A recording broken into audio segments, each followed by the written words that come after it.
Okay. All right. So good. What time is it? It's 3 o'clock. Okay. I Yeah, 12:30 here. Hello to all of you across the world. I've never had a student that make me scramble to go live so quick. Um, I am on the phone with Rashmi. Ra- Rush me. Rashmi, a wonderful student from California who reached out, and for the first 5 minutes, she got my immediate attention by saying, I listen to all of your live. I take notes on them. I go to sleep listening to you, your podcast, and your 60 minutes and your 40 minutes and 30 minutes. And she's proceeding on with questions that she had in mind. It's a rare thing that I have students like this. So therefore, I decided to tell her, let's go one on one, face to face, so that you can see my nature, style, disposition in answering your question as it is most it's impactful to do so. And I asked her permission to record so that in case she forgets or any one of you guys forgets, some of these questions may relate to all of you. So yes, so the first question you now Rashmi, it depends on, well, I guess I'll ask follow up questions because of the recommendations or advice that I'm giving you is based upon the student's age, where they're from, how they get to where they are today. So I'll just answer the questions. And if I think that I need to ask some follow up, you decide how much self disclosure you want. Okay. Okay. So, for the sake of the recording, if you could go back asking that question again. So I was asking you earlier is how to navigate grief as an adult without falling into the traps of depression today. Okay. Let me ask some follow up question on that, which is, Yes. have you, obviously you haven't dealt with the grief, so that's why it's still lurking until today. I haven't dealt with it to an extent where it won't lurk. So I have dealt with it. I had kind of made peace with it, or I thought I did, but then it keeps seeping into my life today, and it's coming back a lot. So I'm like, okay, I see a pattern in my thoughts. I see a pattern in my own emotional state. I'm pretty good at, handling other people's emotions and my own, but when it comes to grief, because it seeps in so quietly. It's not like I don't get angry or anything like that. I don't break things. I don't drink. I don't smoke. I don't go party. I, don't have nightlife. Like I'm a very boring person for others. I just come home. So it's in my behavior, it doesn't, other people can't see it either. Like, oh, something's going on with her because I'm very quiet. And also when it comes to other people's emotions, they're going through something. I just know, like I check in with all my friends. I check in with my mom all the time. In fact, I'm her mom. She's mine. So I know how to deal with other people's emotions, especially if it's grief, sadness, or, adversities of life. But when it comes to your own, you kind of feel at some point you hit a roadblock. You kind of feel like, okay, I don't have enough left for myself to deal with my own emotions, specifically grief and loss, which is kind of the same thing. So this is a grief of people who are gone, right? Nothing you can do about it but deal with it. But there's other loss that I'll tell you later that's not something that's gone, but it's a relationship it's about to be that's ending. So I think that's why it's coming onto surface, this grief that I didn't deal with because something else is happening in my life right now is where it's kind of clashing. What makes you miss your grandmother so much? I think the unconditional bonding I had with her, even though she didn't know who I was, but still I had really great experience with her in terms of asking. I'm kind of her recorder. Like whatever she told me, I recorded her memories. So I know her deep memories that she remembered because she had dementia. So I connected on that part. I'm not sure if I was a really empathetic person or this person who likes to connect. And the first connection that I felt was my grandmother with dementia, who doesn't know who really I am. But I get to share her memories that she remembered, when the partition happened between India and Pakistan, and how she met my grandfather. Whatever she remembered, she doesn't know she had dementia. But the things that she was saying, I confirmed it with my aunties, her daughters. They're like, oh, wow, yes. And they didn't live in the same house because in Indian culture, girls get married and they go to their own house. So my aunties confirmed it that, oh, wow, like she shared that. How did you get that out of her? It's just, or sometimes she'll just mumble things and I'll record them. I have a memory of an elephant as well. I don't forget things. It's a blessing and a curse. What makes me miss her the most is connection. I don't think I found that with anyone else, even if I try. And how my dad's death impacted her life, and I got to know that from my aunties and my uncles, how she went downhill after his death. And because he didn't die a natural death, so I'm okay to share that he was murdered. He was a politician, very famous politician in India at the time. Northern India. In a very hot social climate, as always. Yes, he became famous too quickly, and the opposition parties. What I heard, because I was 1 year old when he passed away. So all the stories that I heard were very painful, and we were not allowed to look at the pictures because his funeral was like an event. So we were not allowed to see the pictures at all from his funeral. And yeah, so we grew up with security guards around because they thought they were going to come after the family or something, until I was in second grade, 6 or 7 years old. So it's like I told you, like, are you ready? It's like a lot. Not really. You think it's a lot? So knowing that she went downhill after my father's death impacted me a lot too, even though I didn't understand it at the time. But as I grew older, I grew up very fast, and I know you can relate to that because you did too. I grew up emotionally way faster than I needed to. So the loss of your childhood as well. It's like, I could have enjoyed a little bit more, but the responsibility was too much. Right. Okay.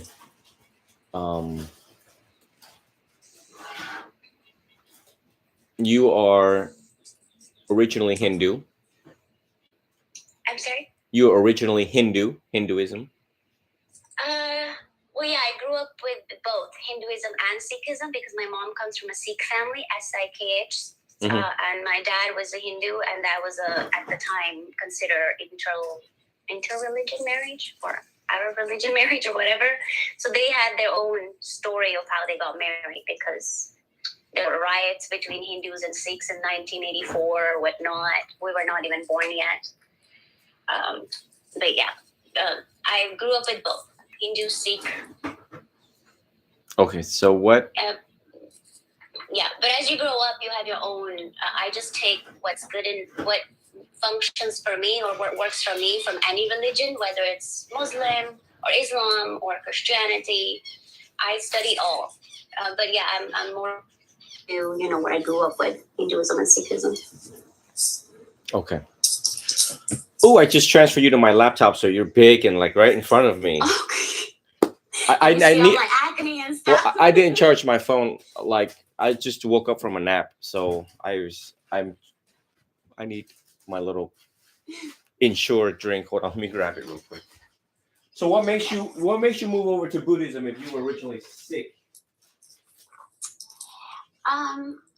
Well, more Hindu than Sikh, because my mom is the only Sikh person who got married in my dad's Hindu family, joint family.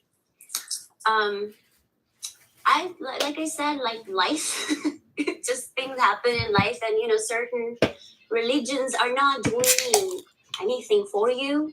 If they're doing it for other people, great, because I can't, speak anything negative about any religion because they're all teaching great things. It just depends what works for you, what doesn't. But Buddhism specifically, it's not telling you believe in this or believe in that. It's giving you kind of a guide.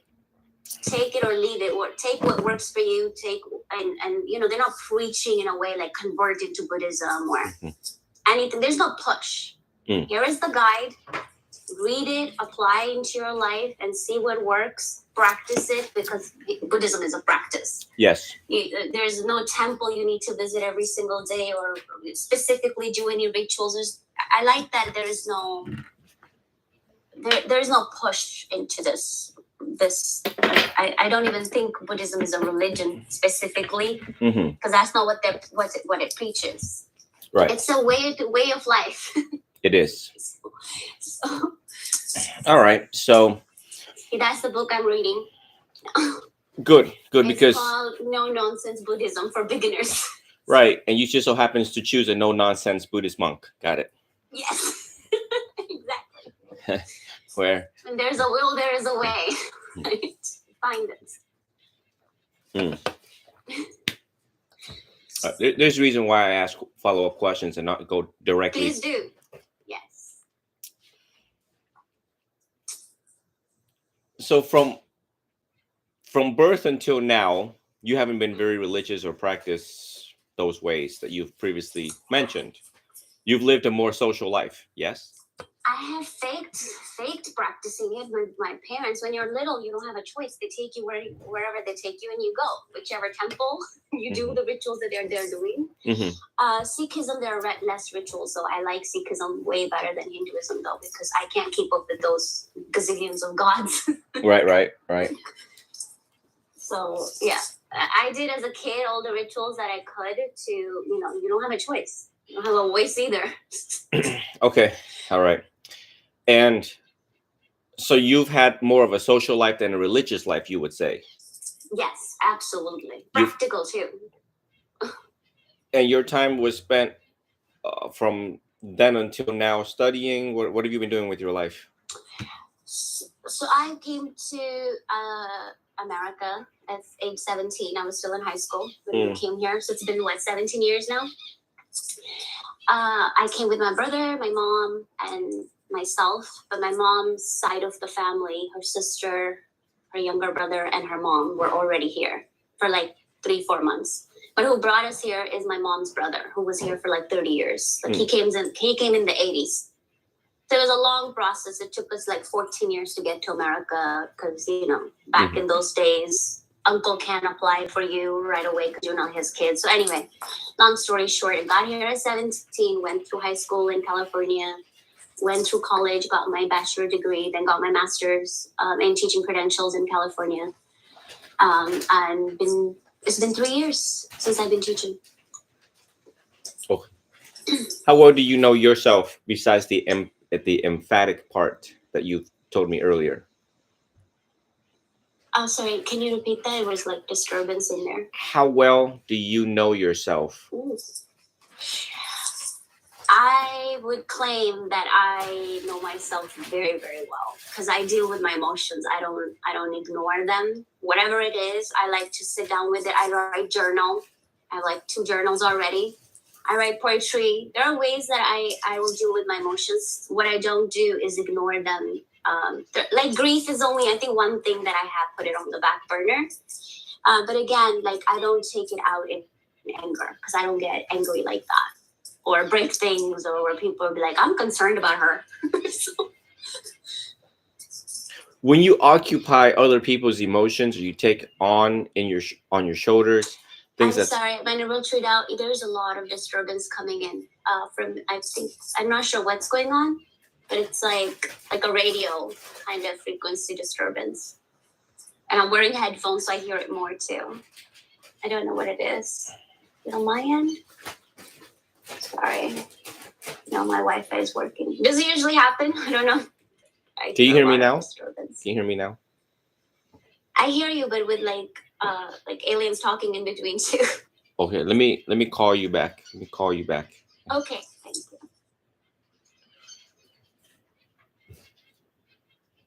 That's strange. We'll call her back. This is pretty cool. This is the first time where you can actually use Instagram on a laptop to call. Oh my God, I'm outdated. Whew. Getting old. Rapidly. Better? Yes, thank you. Well, anytime we use Sorry, I couldn't hear you. Instagram, it's to me it's not a very secure connection. So you're gonna get interferences because there's like billions of people using Instagram or something. So, um, Okay. Okay. what what do you do? How do you analyze and how do you take on other people's emotions and on your shoulders when you can see that they're troubled, that they're being troubled? How do you take that in, and what do you do with that information? If people close to me, because I have a very close circle. I don't have a long list of people that I hang out with. I have best friends. I have a cousin that's very close to me, and my mom. I am also, well, I can't even say I'm married because I'm about to get divorced. So I'm going through divorce right now as well. I'm gonna slip that in. A lot of things will start making sense as well. I internalize it definitely, especially if it's trouble emotions like adversities in life. And people do tend to share that a lot with me, like deep emotions. One, because I keep it safe, and I know exactly how to hold space for others. And be there for them. I'm always there for people who are close to me. They don't even have to question it. And my best friend recently, like last 2 years, she moved to Oregon with her children and her husband. She still to this day calls me mostly with her because I've known her for 18 years of my life as well.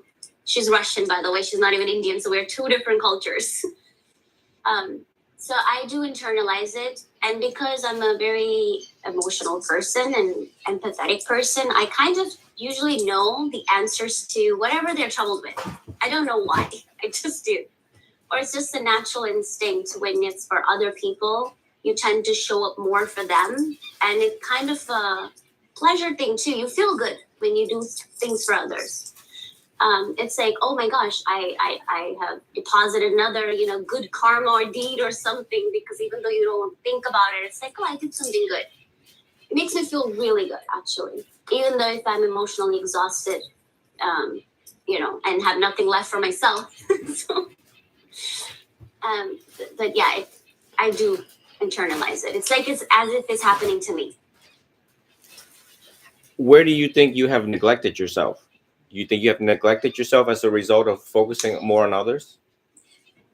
Where I have neglected myself, or I now call it a life lesson, is not knowing how to draw boundaries. I didn't know what boundaries were at all, and that just even those who are close to you tend to end up hurting you intentionally or unintentionally, and you're then.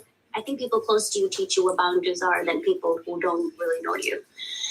So I'm slowly learning, and I have definitely neglected myself unknowingly that I need boundaries. How do you take care of yourself on a day-to-day basis? Wake up, exercise, eat, exercise, read, meditate, write in your journal. Tell me your like typical routine or frequency of habit. Okay, every day because I'm a teacher, so Grading. I wake up really early. Grading papers. Well, I don't think teaching is a bad profession or hectic profession. It's just how the administration makes it for you, because I went into this profession from being a graphic designer behind the desk all by myself to dealing with parents and lots of adults and kids and stuff. So it's not the kids. My interaction with kids is actually very positive. It's just what they made of public education, and I'm sure you're aware of that, life, so, to a certain extent. So I wake up really early. What I try to do, I used to do yoga every day, but now I'm down to 3 days a week. I still manage it though. I walk a lot. I hike a lot. That's like one of my best things that I do for myself is hike. I can hike for like 6 hours, no problem. Moderate to not like steep hike. Right. I'm not a professional hiker, but I spend a lot of time in nature. I go by the ocean, and ocean is 3 hours away from where I live, so I drive 3 hours to go there. I'm vegetarian. I don't eat meat, never have in my life, so I eat good anyway. I listen to music. Dancing is something that I love, absolutely love, which definitely take, heavy emotions down. I'm usually a very jolly person. It's just because like I said, I'm going through, everything is coming up, things I think I thought dealt with. But when you're 17, 18, and you're in a new country, you're too busy thinking of those things. You're just in a survival mode. And there's more to it. But yeah, on a day-to-day basis, I'm pretty good to myself. But emotionally, I think because the emotions are really, really heavy, and I'm usually the outlook, or what do you call that? I told you my English is my third language. I am that person that people come to. I don't have that person that I can go to. Or even if I do, like my best friend, she has 2 little kids. I don't want to be a burden on her. I feel like I will be a burden on somebody if I talk to them. Or if I ask them to, hey, can you tell me what to do? Or how do you handle this emotion? Like, I feel the weight on my shoulder of what I'm going through. So, What's going on with your marriage? You want to share about that? I'm sorry, what? You want to share about your marriage, what you're going through, or not yet? Well, I'm on like almost towards the end of my divorce. We're just have like last stage of divorce, and this relationship of 14 years. So it's not something new, but married for 7 years, together for 14. And this is my second relationship in my whole life. First one was a long distance, and this pretty much is the only person I have known since I've been to America. So, Do you have any anger in your life? Resentments? I'm getting that disturbance again. I'm sorry, what is it? Any anger or resentments in your life? I didn't follow that because the disturbance. Any anger or resentments in your life? Resentment. Anger or resentment in your life? Is it okay if I call you again? Sorry, but Sure. down. I'll call you back. I don't hear you.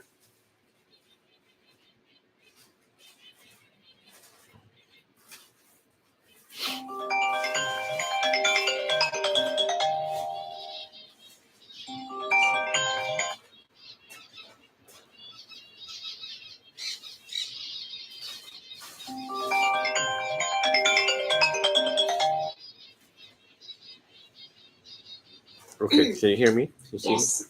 Yes, I'm so sorry. I don't know why this is happening. It's okay. Any anger or resentment in your life? Yes, resentment. Yes, in capital letters. Of who? Yes. Resentment. I don't know if you have a follow-up question to that, or is it? I just want to know if you have resentment towards anyone in the family, enemies. This is gonna get real deep. You can keep it broad. You don't have to go deep. So what I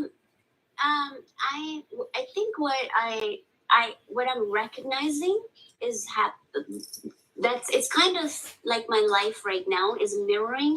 And you know how psychologists or therapists usually go back into your childhood, always, because that some of your behaviors are coming from that, even though mine are not anger in a sense, because anger can be a lot of things. Anger can also be grief, because some people, it depends on how you're showing it.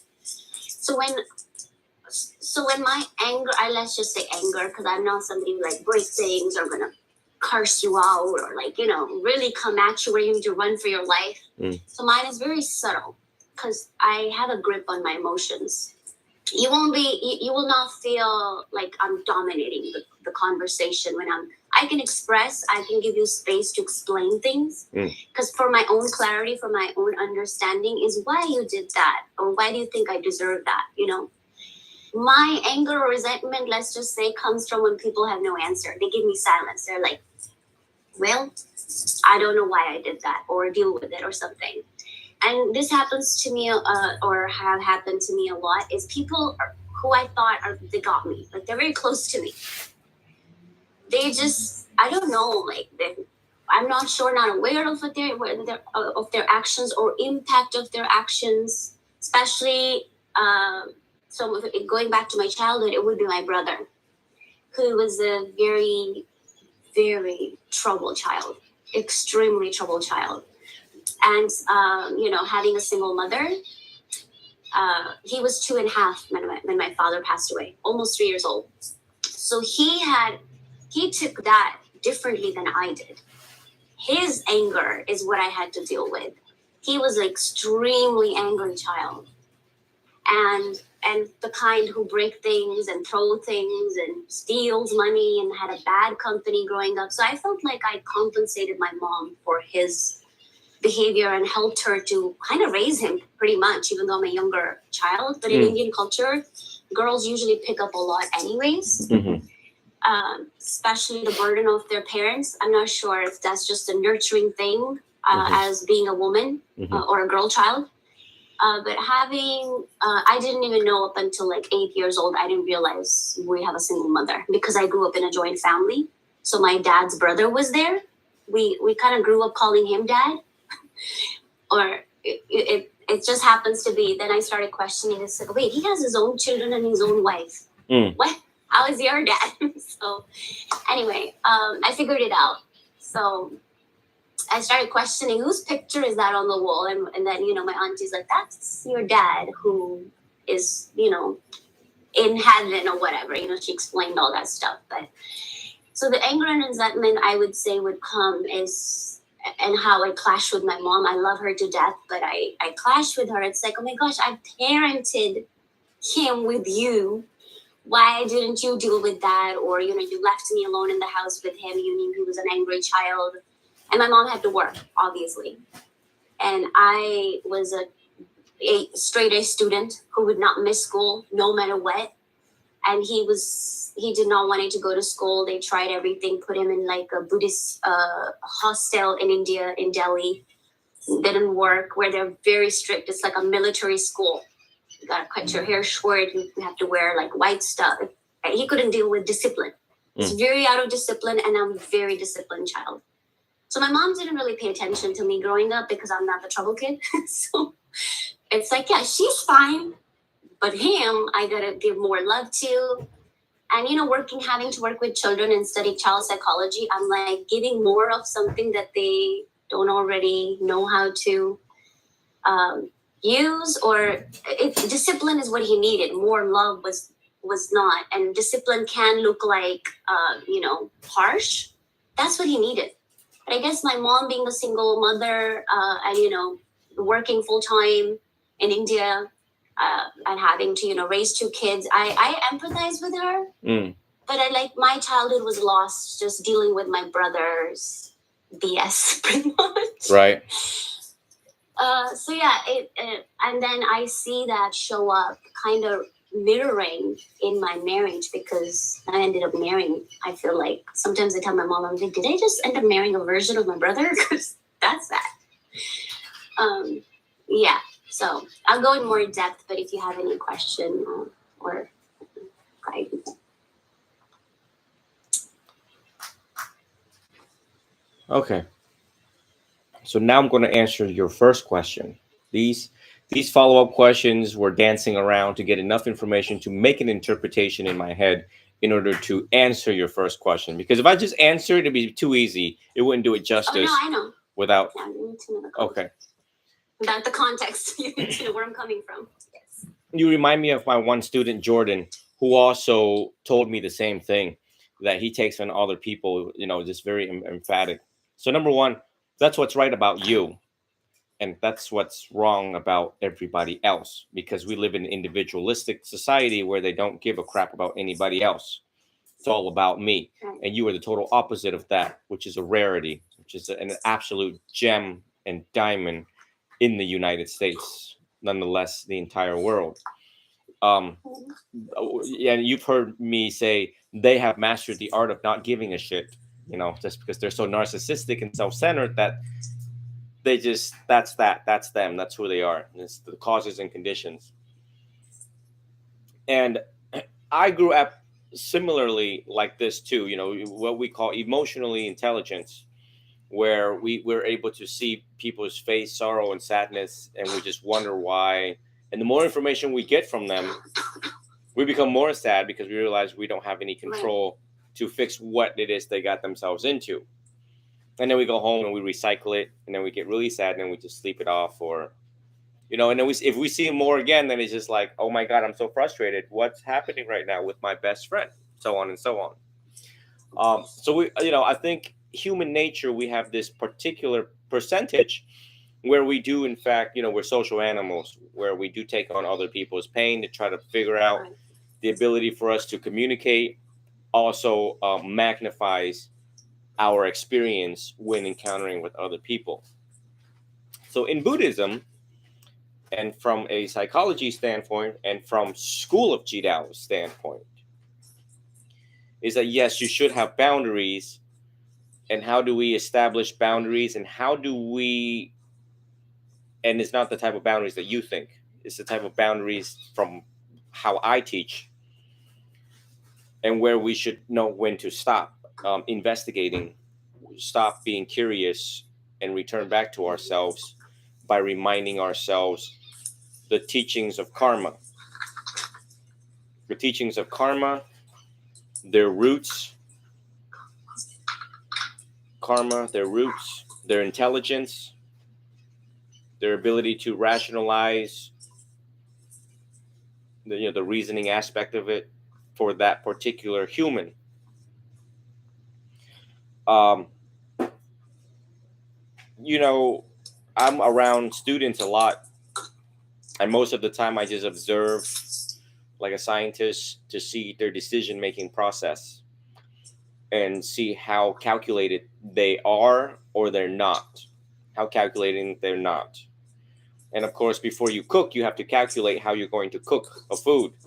Before you step out of the house, you need to calculate, what am I going to buy in the fridge? How many items do I need in the fridge right now? So that's what calculating means. And when you are encountering with other humans in your life, you have to ask these questions like a detective, like how old. You kind of have to know a little bit of psychology, but mostly psychology, to gauge whether or not, number one, this person is a wise person or they are a fool. And how do they get themselves into this mess? Are they playing the victim game? Oops, that phone just fell. All right. Are they playing the victim game? How truthful and honest they are to you? How do you carry yourself as a sponge for them to just put all of this crap onto you? Okay. I get a lot of. I went back to work as an interpreter, and we had a family friend. She's a client and also a family friend. And she called me and she says, so there was this DUI and someone got killed. And I was like, uh-huh. And she's like, so it's not me. It's my friend that, drove drunk. She killed somebody and they hired a lawyer and the mom is going haywire. And I don't know what to do. And in my head, I'm just wondering, I'm like, it's not you. You're worrying about somebody else's problem. And so pretty much dancing around the story, I told her, I'm going to have to speak to the mom. You're trying to play lawyer for the mom. If the mom has issues, I need you to bring the mom here so I can deal with her directly. I can't give so many things. And I said, look, don't you have stuff you got to worry about at home than worrying about other people's DUIs? So you have to kind of like categorize, decipher, discern. If you so care about these people that's in your life, I don't know what the social group, the circle of the social group of how many people you are involved in and taking on your shoulders. I leave that number to you. But you have to ask yourself, out of all these people, how old are they? Why they make this decision? Is it based upon how they rationalize, they think? Is it based upon their decision because other people are telling them to do this? Just because Sarah listened to Tom and Tom told Sarah to break up with Harry, Is that what she's doing, right? So you have to kind of like, it's like a case by case basis, Right. okay? And you also have to ask yourself, is it worth it? Is it worth me trying to analyze these humans when I'm not being paid for it? Is it worth it? Right? You know, so it's like, did I go to school of psychology? Did I graduate school of psychology? Am I a board certified psychologist in order to take on free pro bono cases? Right? So I love all of my friends. They know that. I love everyone that's in my life. They know that. But you know what? If you get yourself in a certain mess, you got to clean up your own mess. And if you come to me for advice, I will give you the straight up advice that I possibly can. You will get world class advice from me. And I'm just going to leave it as that. And I'm going to give you some choices that I think you should take. And if you don't take these choices, these are the consequences that will happen. So that I just want you to be more aware of that as we're trying to change the wheel of operating. I mean, you've been operating like this for a while. So anyone that tells you to stop or slow down, it's going to be very difficult because you're like, well, this is me. This has always been me. This is my identity. Right. You know, it's like, well, how do I stop caring? And the other thing is you have to also question, as a direct result of what you have been doing, how has that impacted your health? How's that impacted your tummy? How's that impacted your sleep, work, home, school, sex life? And if you're a parent, how's that straining your relationship with your child in regards to parental supervision? And how is it straining your life when you're out doing leisure activity? Do these people occupy rent-free in your mind as you're hiking for 6 hours? Because that's a long time hiking for 4 hours. And you're thinking about Tom, Dick, and Harry, Sarah, Karen, and Felicia, DeQuisha. Okay. And they're getting longer and longer because there's more to process. Yeah. Like it's getting longer because there's more to process. Yeah. You know, I had a cut. That's my way out. And then lastly, Right. returning back to our own flaws, defilements, shortcomings, to look that. So in Buddhism, we look at the three poison: anger, greed is one of them. Greed, anger, and ignorance of the Four Noble Truth. How do we understand the Four Noble Truth? Do we want things in excessive? What do we want? We want another husband. We want another man. I want 5 more kids. I want a bigger house. I want a pay raise. I look at the greed, look at the excessive desire, look at the anger, hatred, resentment. Okay. And then those two are fueled by the ignorance of the Four Noble Truth. But why does this matter in regards to your question? Is that we got to remind ourselves, I have a lot of work to do towards the path of enlightenment, that I need to like lay off of other people's problem. They got themselves into this mess. And if they didn't get themselves into this mess, the mess found them in accordance to the law of cause and effect, karma. Okay. They did something to somebody in the last life. So now trouble now found them, and trouble will not leave them alone until this karmic debt is satisfied. And I'm not sure if you've seen the video I just recently posted, but this dude done walked in the middle of those metal trucks, like trailers, the like Walmart type of trucks, trailers. And he's walking in the middle of all these metal trucks, and lightning hit him right dead in the center. I saw that, yes. Yeah, I got a lot of grief for sending that video, and they're like, why did you, that's so, oh my gosh. And I'm like, that teaches you karma. Karma targeted this man. Okay, the chances of this man getting strike around these metal objects is like supremely rare, but yet, you know what, he got a blast from God. He got a blast from somebody. So whatever people and let me tell you this, I have observed the teachings of karma and the observations of karma unfolding in people's lives. And there are people here, I will testify in court. I will testify in front of Congress that I have unshakable faith and confidence that they have never harmed anybody here in this lifetime. They just don't have the capacity to do so. They don't have the thinking.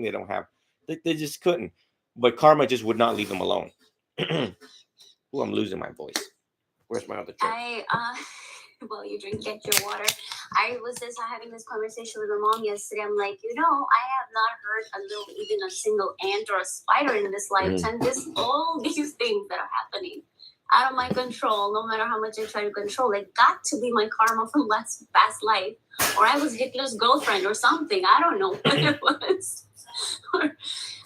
It doesn't make any sense. In this life, it doesn't, because I'm very cautious as how I move myself into this world. And I'm very cautious about my actions, the reaction of my actions.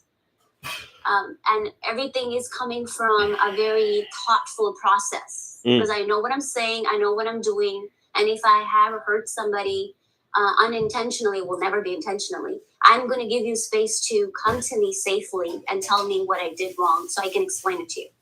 So I'm like, Mom, this got to be past life. I don't know what he did, but it doesn't make any sense in this life. So when you read up on the teachings of karma, and that will be a separate discipline field of study for you, that would be something that's on your list that I will recommend for you, in order to be the antidote to not get into other people's business that deep.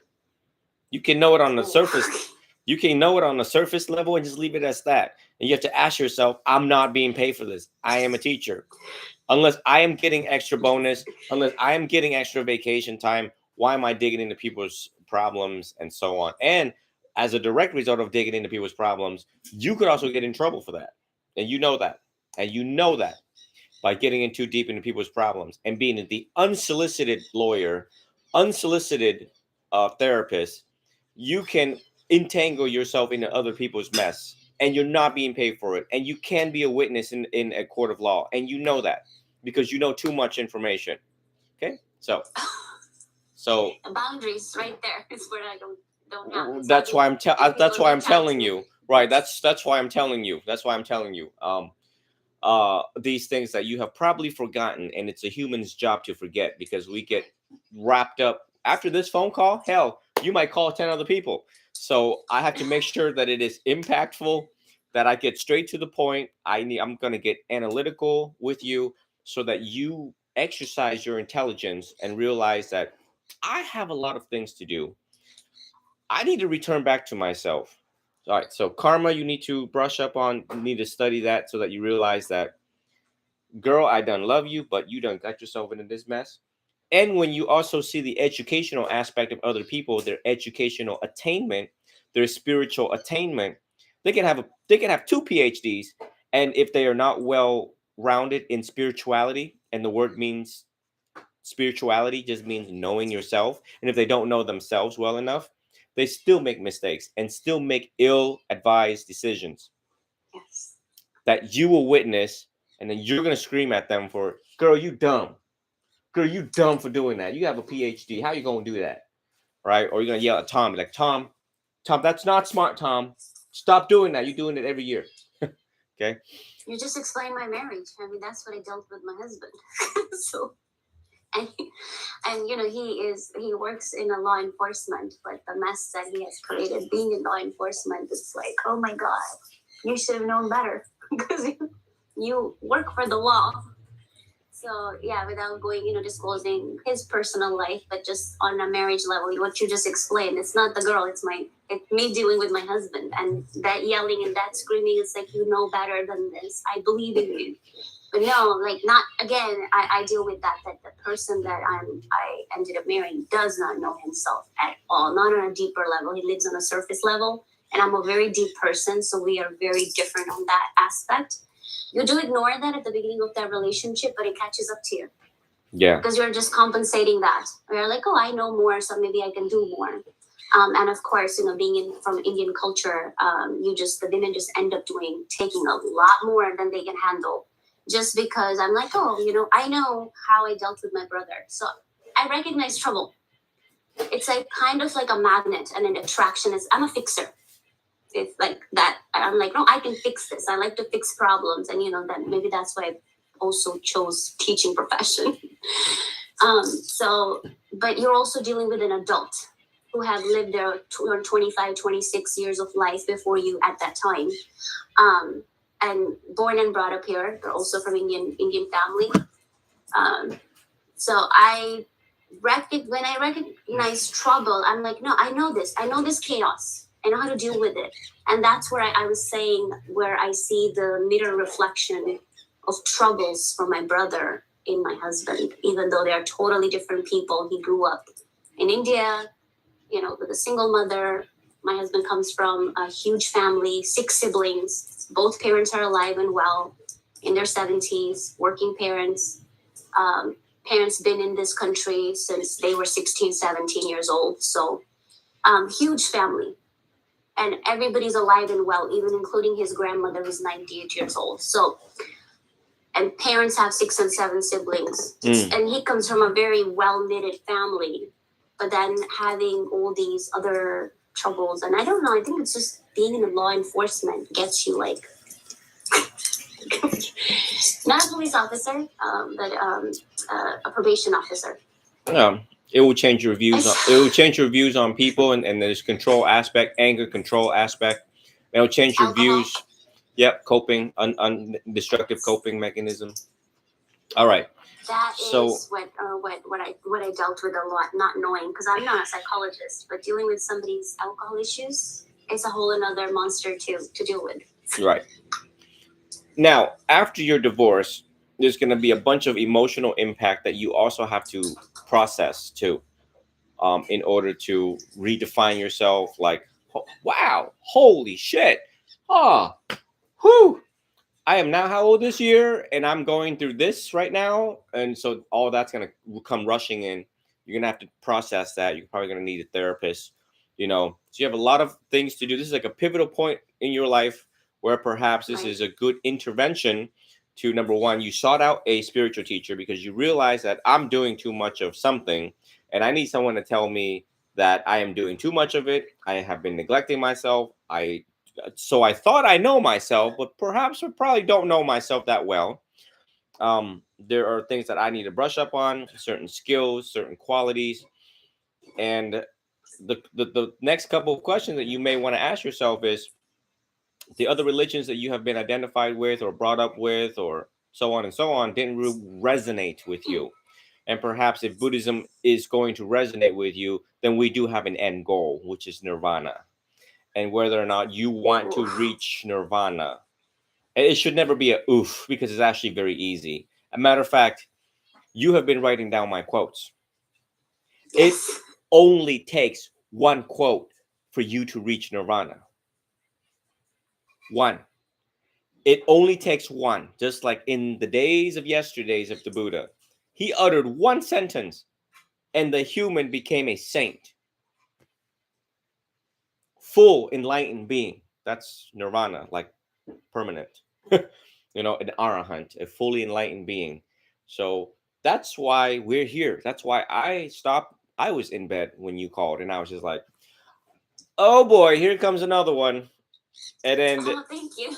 And then watch my eyes as I'm replaying what happens. And then you said, I listen to your blah blah blah. I take notes, quotes on you, and I'm listening to certain keywords the student is telling me in order for me to get up. And guess what? You got me up, and I realized that out of all the ones out there, this one you will need to pay close attention to, because this one pays attention to small details, and it is exactly the pain that it is exactly this that will lead you towards enlightenment. It's not far-fetched. It's not difficult to grasp. And it is not difficult to attain either. Because if it was difficult, why am I here? Why am I here doing this for free? You know what I mean? So the end goal of Theravadan Buddhism, which rooted in India, okay, is becoming an arahant, a fully enlightened being where they no longer have anger, they no longer have greed, they are well versed, they have mastered the Four Noble Truths. So what I'm trying to say is you have a whole long list to do. You just need someone to guide you through the process. I mean, you try to handle it just like everyone else. They're like, I came here, long journey. I got my master's here. I'm doing this. I think I can handle it all. You can't. That's why we're here. So you need a good qualifying experience and authentic teacher to guide you from this forward, so that we look at the blueprint, we now remake the blueprint, and then try to make a judgment in between as you're operating day to day, and then point you towards the right path. And then eventually you will become the captain of your ship, a real captain, an actual captain, that you know how to navigate confidently, that this is where I'm going, this is who I want to go with, and who you should not go with. So it's a lot of categorization. You're going to have to divide, you're going to have to logistically think about the social circle, since the social circle right now is very prevalent, I hear, in your life. Makes sense so far? Yes. See, like when I was talking about grief as well, it's also grief, coming up because of loss of a relationship. This is 14-year relationship that I'm about to lose, and everything that I have put into it. It's like dealing with and it's a feeling of abandonment as well, which I'm recognizing that is coming from my childhood, because I felt very abandoned and had to deal with my own emotions, had to pretty much raise myself, even though I grew up in a joint family. But so I'm feeling that in my relationship. So I'm like, 14 years is a long time for a girl, and I'm 35, so my clock is ticking to have kids. And I work with kids, and anybody who knows me in the family knows I'm very fond of children. I've worked at preschool before. I've raised all his nieces and nephews. Some of them are 9 years old now. They were born when we were not even married. And we were and we lived together for 14 years as well. So, you change, you evolve, you see each other change and evolve. But when you're not evolving towards something positive, and that's a problem for the one who wants to go somewhere else, and you want to go somewhere else, and it's like rift between two people, and you're doing everything possible to trying to fix things that you think are in your power, but you're on your own person, and the other person is your own person. They just choose a different path, and they don't care what happens to the relationship. And I'm holding tight onto that. Like the tighter you hold, the more damage it's gonna be caused to you. And letting go, oh my God, letting go it's the hardest human thing to do. It's like, how do you let go of something you have worked into? That's your life. I mean, parents, marriage, children, death. You're done. That's life right there.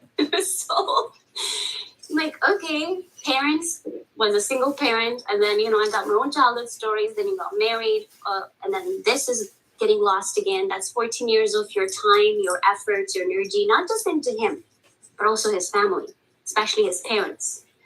And we lived with his parents for like good 6 years.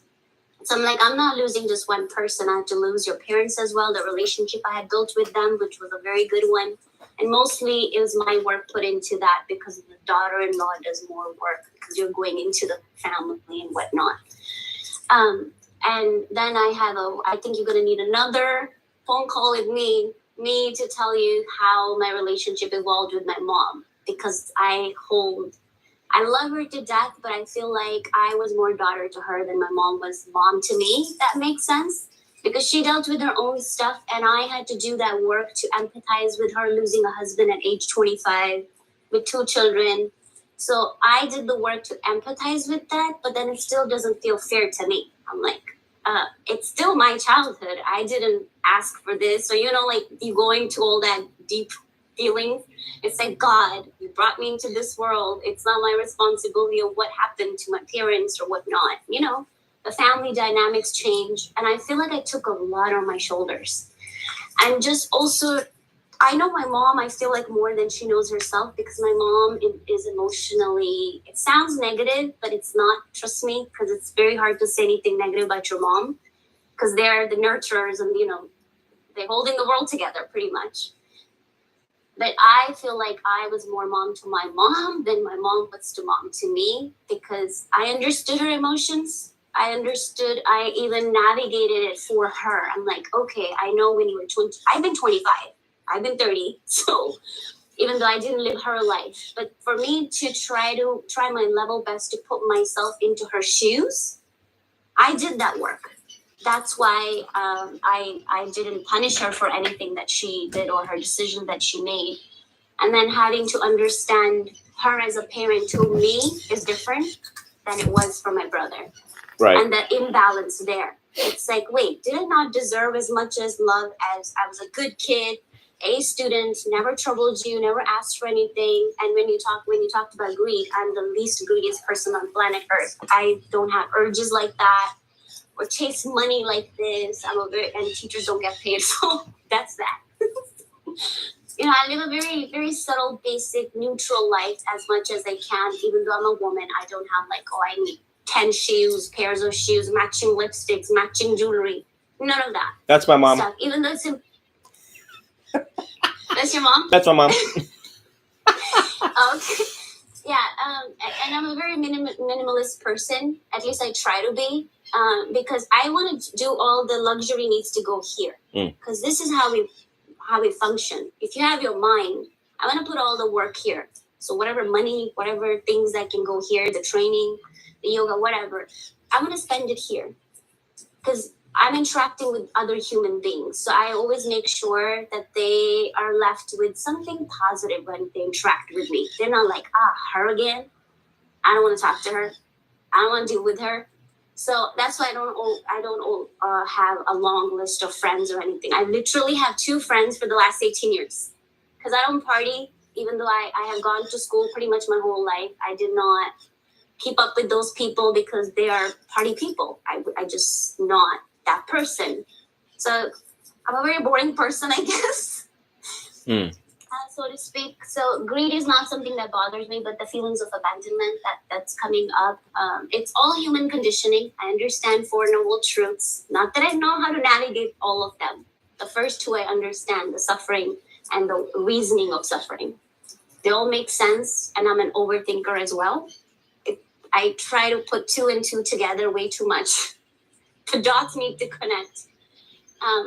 Because clarity and understanding is important to me, and that's how I understood I tried my best to understand my mom, but my mom had done some pretty atrocious things. Yeah. Stuff by putting my brother before me way too much, even all the way up until I was 17, and I left. Actually, my brother ended up kicking me out. Because he suddenly got green money in his hands, dollars, not rupees, dollars. And he never worked in his life before. So when he came to America, he was 19, and suddenly he started, working at some grocery store or something. And I was in high school. So he's like, you know what? I kind of pay the rent, like part of the rent. Get out. You want to go to school? Get out. You don't pay nothing here. So I got out. I was actually, I've spent, you won't believe this, but I've spent the night on the road as a 17-year-old, brand new in this country, 3 months old actually. And my mom let that happen. So the resentment that I'm talking about, or the abandonment, because my brother made her choose between me and her. He said, son or daughter, pick one. You can go with her, because I pay the rent, or part of the rent, I should say. She doesn't. You can go with her. And my mom chose him and not me. And today, my mom has been living with me for 8 years in my house. And I brought her here from another state because my brother is he's a very, very extremely selfish person. Like, I can't even fathom that somebody can be this selfish and very narcissistic. I studied narcissism because of him. And I see the traits of that in my marriage too. So I'm like, oh my God. Anyway, so there's more context for you to know where, I'm going with this, or what I'm living with. At times I find it hard to how do I say this? I don't know if the word is love. I don't find it hard to love my mom, but at times I'm like, I'm doing too much for you, but you were not there for me. Because I dealt with life on my own, even though you had no reason to not be there for me. So for 12 years, my mom was not in my life. I see. Yeah. So, and today my brother doesn't talk to her, and my mom doesn't want to talk to him because my brother was very abusive to me physically growing up. Extremely abusive. He almost wanted to kill me. And he was very jealous that why my mom and dad had a second kid, or why was I not enough for something like this. He has something going on up here. that he didn't deal with. So, and I kind of feel like I became a psychologist for him.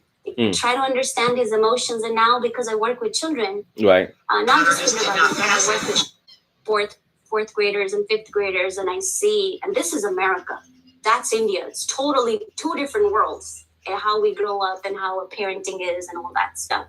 right. So anyway, like experiencing his growing up and in result of my childhood being impacted. He was a very troubled kid. You needed to stop the world and pay attention to that instead of giving him more love, more money, or like, you know, giving up to his behaviors, because they just got worse and worse and worse. Like I watched my brother getting from this to that. Like I observed him more than my mom did because she was at work. His anger getting worse and worse and worse. He would break the dishes in the house and steal money from me, my lunch money, my mom's money. Like he's always digging in her. Because, you know, at age 9 or something, I think he started smoking cigarettes with bad company, which is not hard to find, I guess, in the streets. No, they're not drugs, but it still is tobacco. It's not good for you. And you're 9 years old. We didn't know until he was 12 or something. Never home, running around with other boys who are older than him, teaching him, you know, not good things. And I'm a very observant child from day one. I observe everything, whether I have language to explain or not. I observed everybody.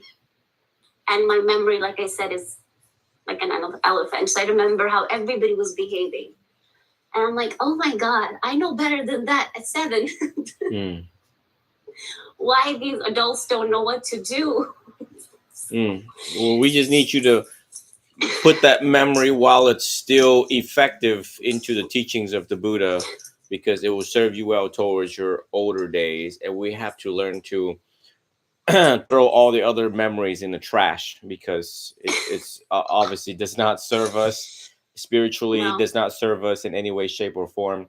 Now, the one thing about having a mother and that you're from India is you get to hold them now to a high standard. So sometimes you're gonna have to jump in there and be a judge, and an attorney, which is, hey mom, where is the Buddha from again? And let her answer it. And once she says India, you're gonna be like, yeah. How long ago was that? 2,566 years ago. What did the Buddha taught y'all parents to do in regards to when you have kids? What were the guidelines? All right. So we've already laid out 84,000 teachings to point the fingers to your mom and her responsibility, and what she did do and what she did not do. And basically, parents are Buddhas in the home. They are actually living Buddhas in the home. And when they do not behave, if their body, speech, and mind did not concur, consecutive, direct, consistent with a Buddha's mode of operations, then look, now you already won the battle.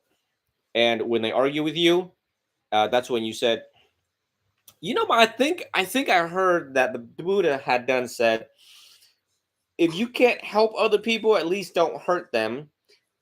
And if you had nothing good to say, don't say anything at all. And what did you do your entire life again? So they've gotten away with this. How did they get away with this? When she came from where the Buddha came from, the Buddha learned from the Hindu tradition. Right.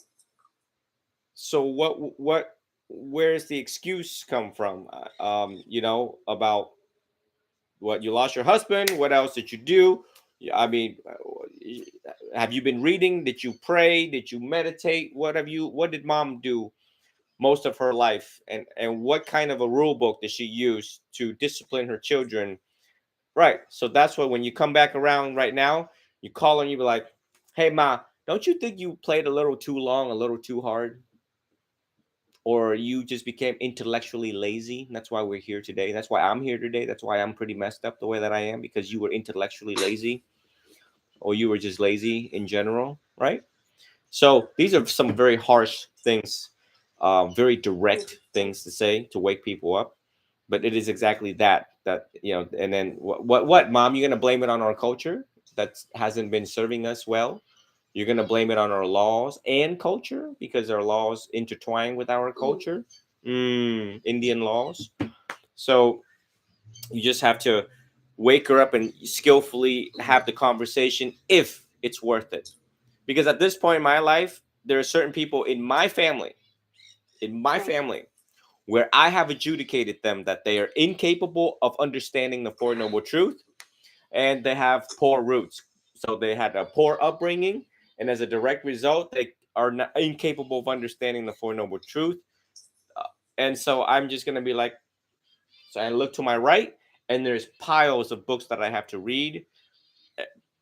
Whoever, I don't think I've shared that. Yeah, but that's where I categorize my mom, because I have endless conversations with her. I have explained everything to her. She credits me for trying to understand where she came from, even though she never said that's where she came from. But I'm giving her scenarios that, okay, I understand as a young woman, you were 25, you went into another family that was intra-caste marriage or whatever you want to call it, ended up having 2 kids and then losing him 4 years later. So I understand that's very traumatic experience. I can empathize with that, but not let you use that as an excuse. She does blame it on her young age. And somewhere maybe I have given that to her, maybe. Like saying, okay, I understand you're very young.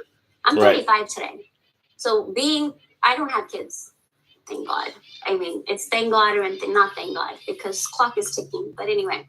But it's thank God or anything, not thank God, because clock is ticking. But anyway.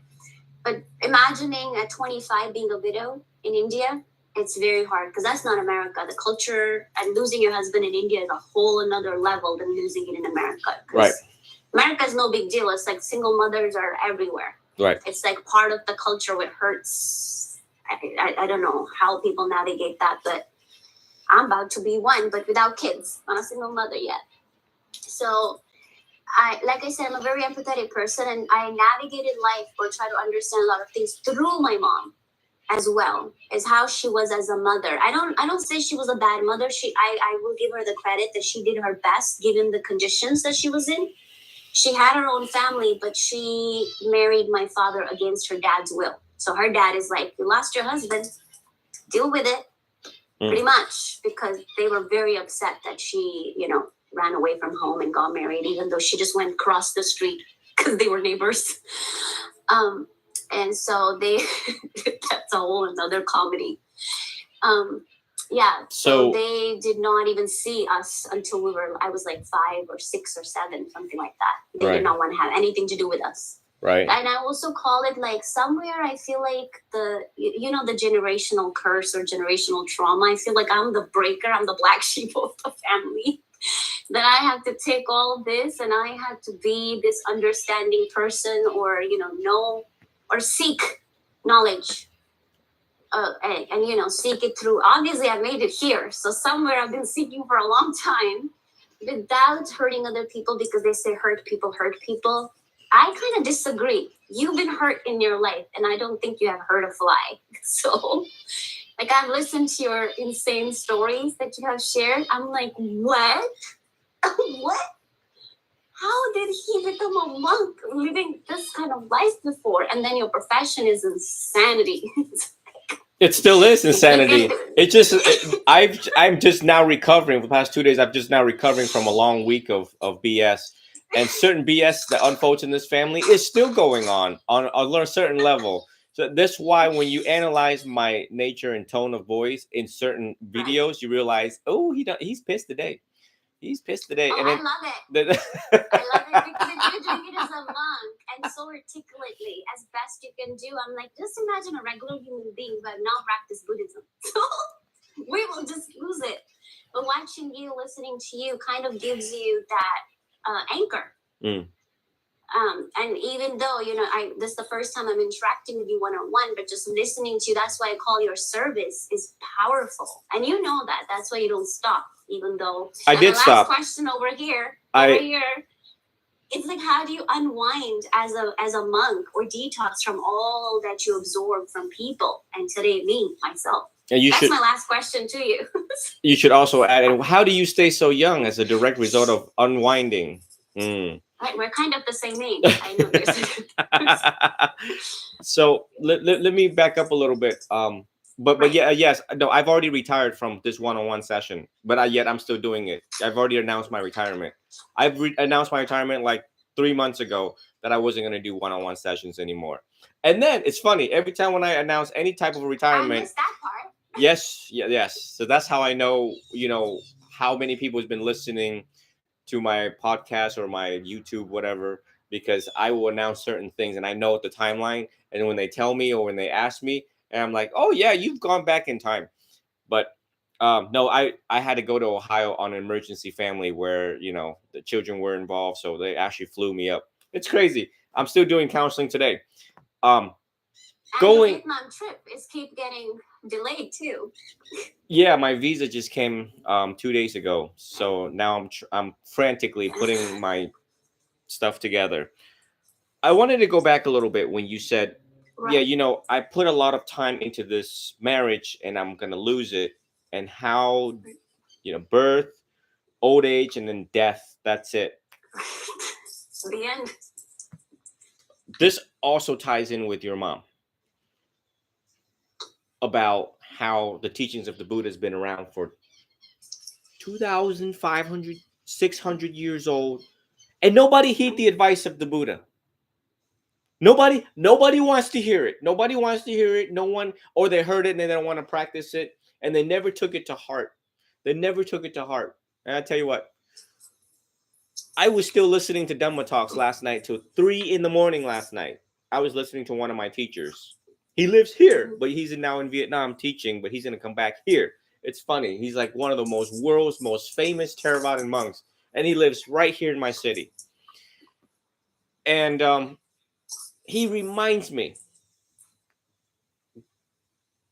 the Four Noble Truths all over again. It reinforces it, like ingrains it again. It like nourishes, it waters my plant of the Four Noble Truths. Never forget the Four Noble Truths. That you invested into something, thinking, believing, convinced that it was going to last forever. It was going to last as long as time could endure. You have to see how humans fool themselves into this. You have to see the comical side of how our minds There is no forever. fooled us. No, really. I mean, like we see certain females or certain males and we're like, damn, that girl hot. Shoot. Hot for how long? Hot for how long? And then like for a young monk like me who is single and celibate, it's like it entertains our mind when we see a hot girl, right? Which is, damn, that's a baddie. It's like, how long is she gonna remain a baddie? Then we entertain sex, which is, if I have sex with her, how satisfying is it gonna be? Is it gonna be satisfying all the time? And number three is, how can I control that? How can I control her? Yeah. And for how long? So we call that the 3 marks of existence, which is it's impermanent, it's subject to change, and rarely is it under your control. I am reminded yesterday, 3 a.m, by my teacher, Venerable Toai Khan, also known as Yak Nguyen. What is suffering is impermanent. What is impermanent is suffering. But he used the term Tam is temporary. What is temporary is suffering. What is suffering is temporary. It's like, like we've been studying that forever. But it's so powerful to hear him say it over again.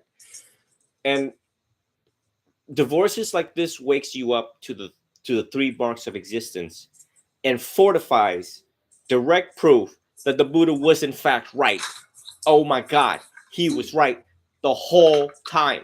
He was right for 2,600 years ago. And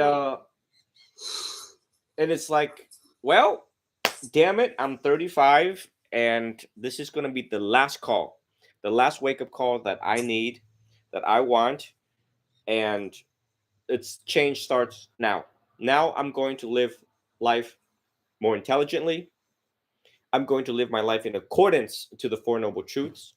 And when you told me that you understood it, but you haven't seen it for yourself, that's why we've been dancing around this. There's two things the teacher is looking for. The teacher is looking for, do you understand it fully, comprehensively, and effectively? And number two, have you seen it for yourself? That means when you close your eyes or when you go to bed at night, do you see the three marks of existence, what I just told you? If they said no to the second, then it means that they haven't been practicing. That's why you can have 4 doctorates in the teachings, 10 doctorates in the teachings of the Right. Buddha, but would still have and still miss the point if you have not practiced in one day.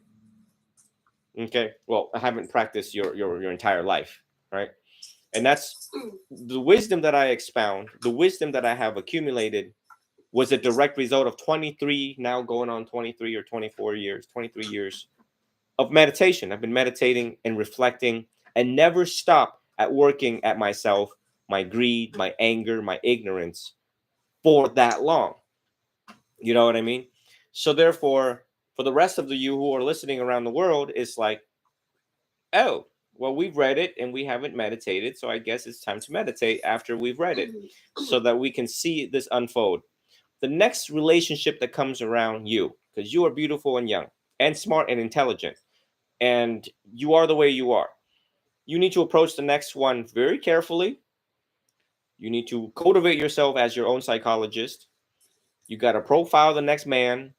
You got to lay out the groundwork and said, listen, darling, I love you. You're great. You're tall, healthy, strong man. But this is how we're going to live if we're going to proceed on forward. Is that I'm not attached to you. You shouldn't be attached to me. We should enjoy time with each other. We should wake up every day knowing that tomorrow might be our last. So just enjoy the best today. Fight less, smile more. Um, it's just the teachings of the Buddha lays out that groundwork. It lays out that what to do, what not to do in relationships. And if someone dies, it's like, well, I guess his karma was up. So I guess I'm gonna be a widow and redo this all over again, because there's women out there that have had 4 husbands and 3 of them have died. I used to work with a judge. His mother planted meaning she buried 4 of them. So when you hear some of these stories, and I'm like, your mother married 4 and buried 4. Are you sure she's not a murderer and you are a judge? Because it sounds that way. What the hell? Is the FBI involved right about now, or what the hell? All right. So yeah, I hear stories like that my entire career, working with lawyers, doctors, judges, police officers, even majors, assistant chiefs. And it's like, all right, dude. Wow. Yeah. So yeah, it's very impermanent. I mean, I could die tomorrow. I could die in my sleep. So it's like, why is it so difficult for you guys to see that? Why is it so difficult for you to see that anyone in your life can die? So what is the point of attaching? What is the point of investing? And to what amount do you invest that is the middle way the Buddha taught? You don't put your all in, and when it's all gone, you guys are like, your jaw hits the floor. And then by the time we step in and we're like, well, I mean, what's done has been done. But now do you see it? Once again, now do you see it? All right. So proceeding on forward. You answer one of my questions where he says, is it possible to detach from those you love, but they have, deeply hurt you in the past, aka my mom? So it's like, how do you detach while you're loving people when they're here, right? Yeah. It's like the art of detachment or art of letting go is where I'm running in circles right now, because I love my mom, but I don't want to detach from her, but I want to detach from that pain that I carry silently with me. Now she knows because I express it, but I express it very safely. I give her space because I thought I could get answers out of her. Big mistake. I get nothing. My mom is not feisty at all. She doesn't fight or argue or anything. She just goes quiet. She's like, what do you want me to say? That's where I get like louder a little bit.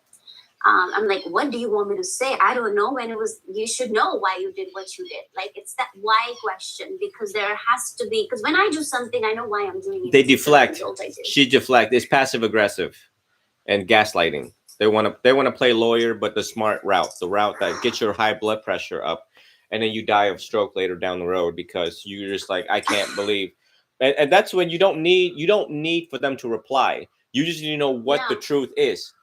And that is the truth. And that's why I'm so direct, which is, you are a mother. You lived in India. The Buddha taught there. There are statues everywhere in India. You missed the point. You had a daughter. You had a son.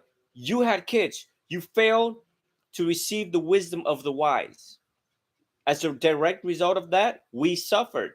You have caused pain and suffering to us in some way, shape, or form, directly and indirectly. You will pay for that one day. And at this point in my life, you will pay dearly for that in one day. I don't know how many, dear mom, I don't know how many rebirths you're going to take, but I guarantee you, it is probably no less than 500 or perhaps 500,000 births for the pain, sorrow, misery that you have left in a footprint in all of us. Oh, yeah. That's once again, back to the lightning video. Oh, yeah. Ooh, just imagine how many volts that was. And you know what? And you don't wish that on them, though, right? No, you don't wish that on them, but it's just like, it's wise fear, right? And the purpose of the video is to provoke wise fear. That if you don't change now, well, guess what, dude? That lightning's gonna find you. I'm telling you, if karma wants you, it will have you. It will have you like it had that guy. And so at that point, you have laid, because they've been escaping responsibility. They have been escaping what they did to you, directly or indirectly. And the first thing is to, once you figured it out, like how I figured out my family, what my dad did and what my mom did, and I'm like, oh my God, you guys have gaslighted and manipulated me all this time. You have lied to me. You have lied to me. So now I figured it out. And let me tell you what I have figured out. And this epiphany was actually earlier this year.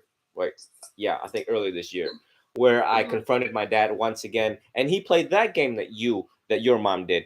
And I said, sit your ass down. You are now the student. I am the teacher. And it was lightning everywhere in the room when I said that. And my dad was like, uh-oh.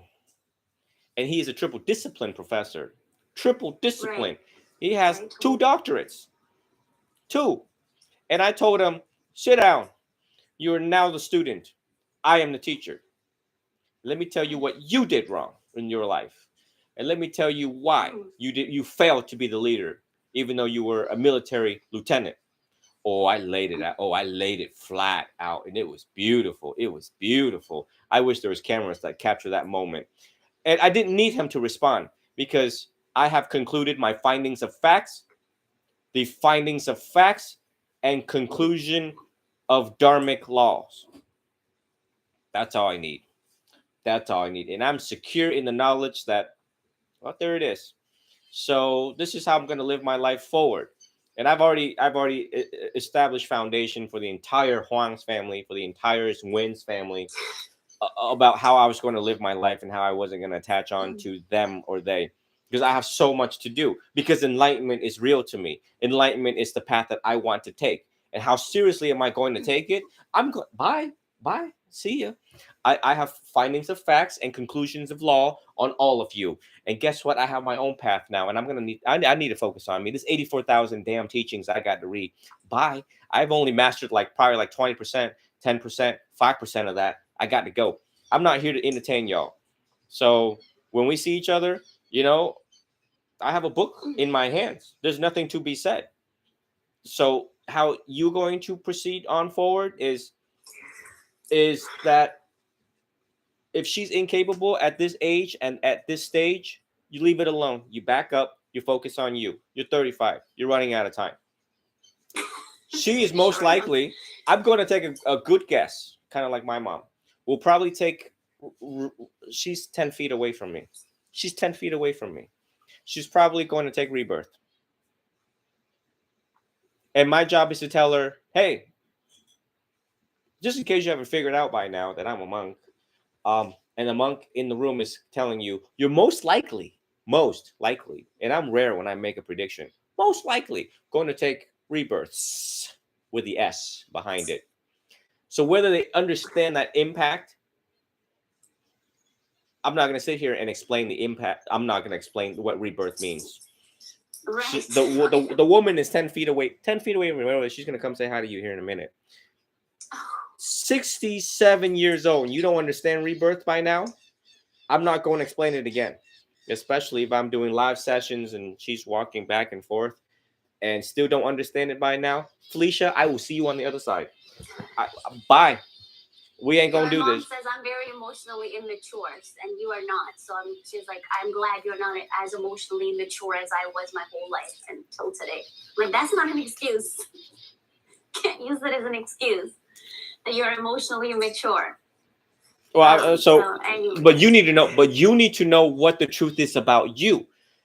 You know what I mean? If my father told me, if he had no counterattacks, and mind you, one of his doctorate is a law degree.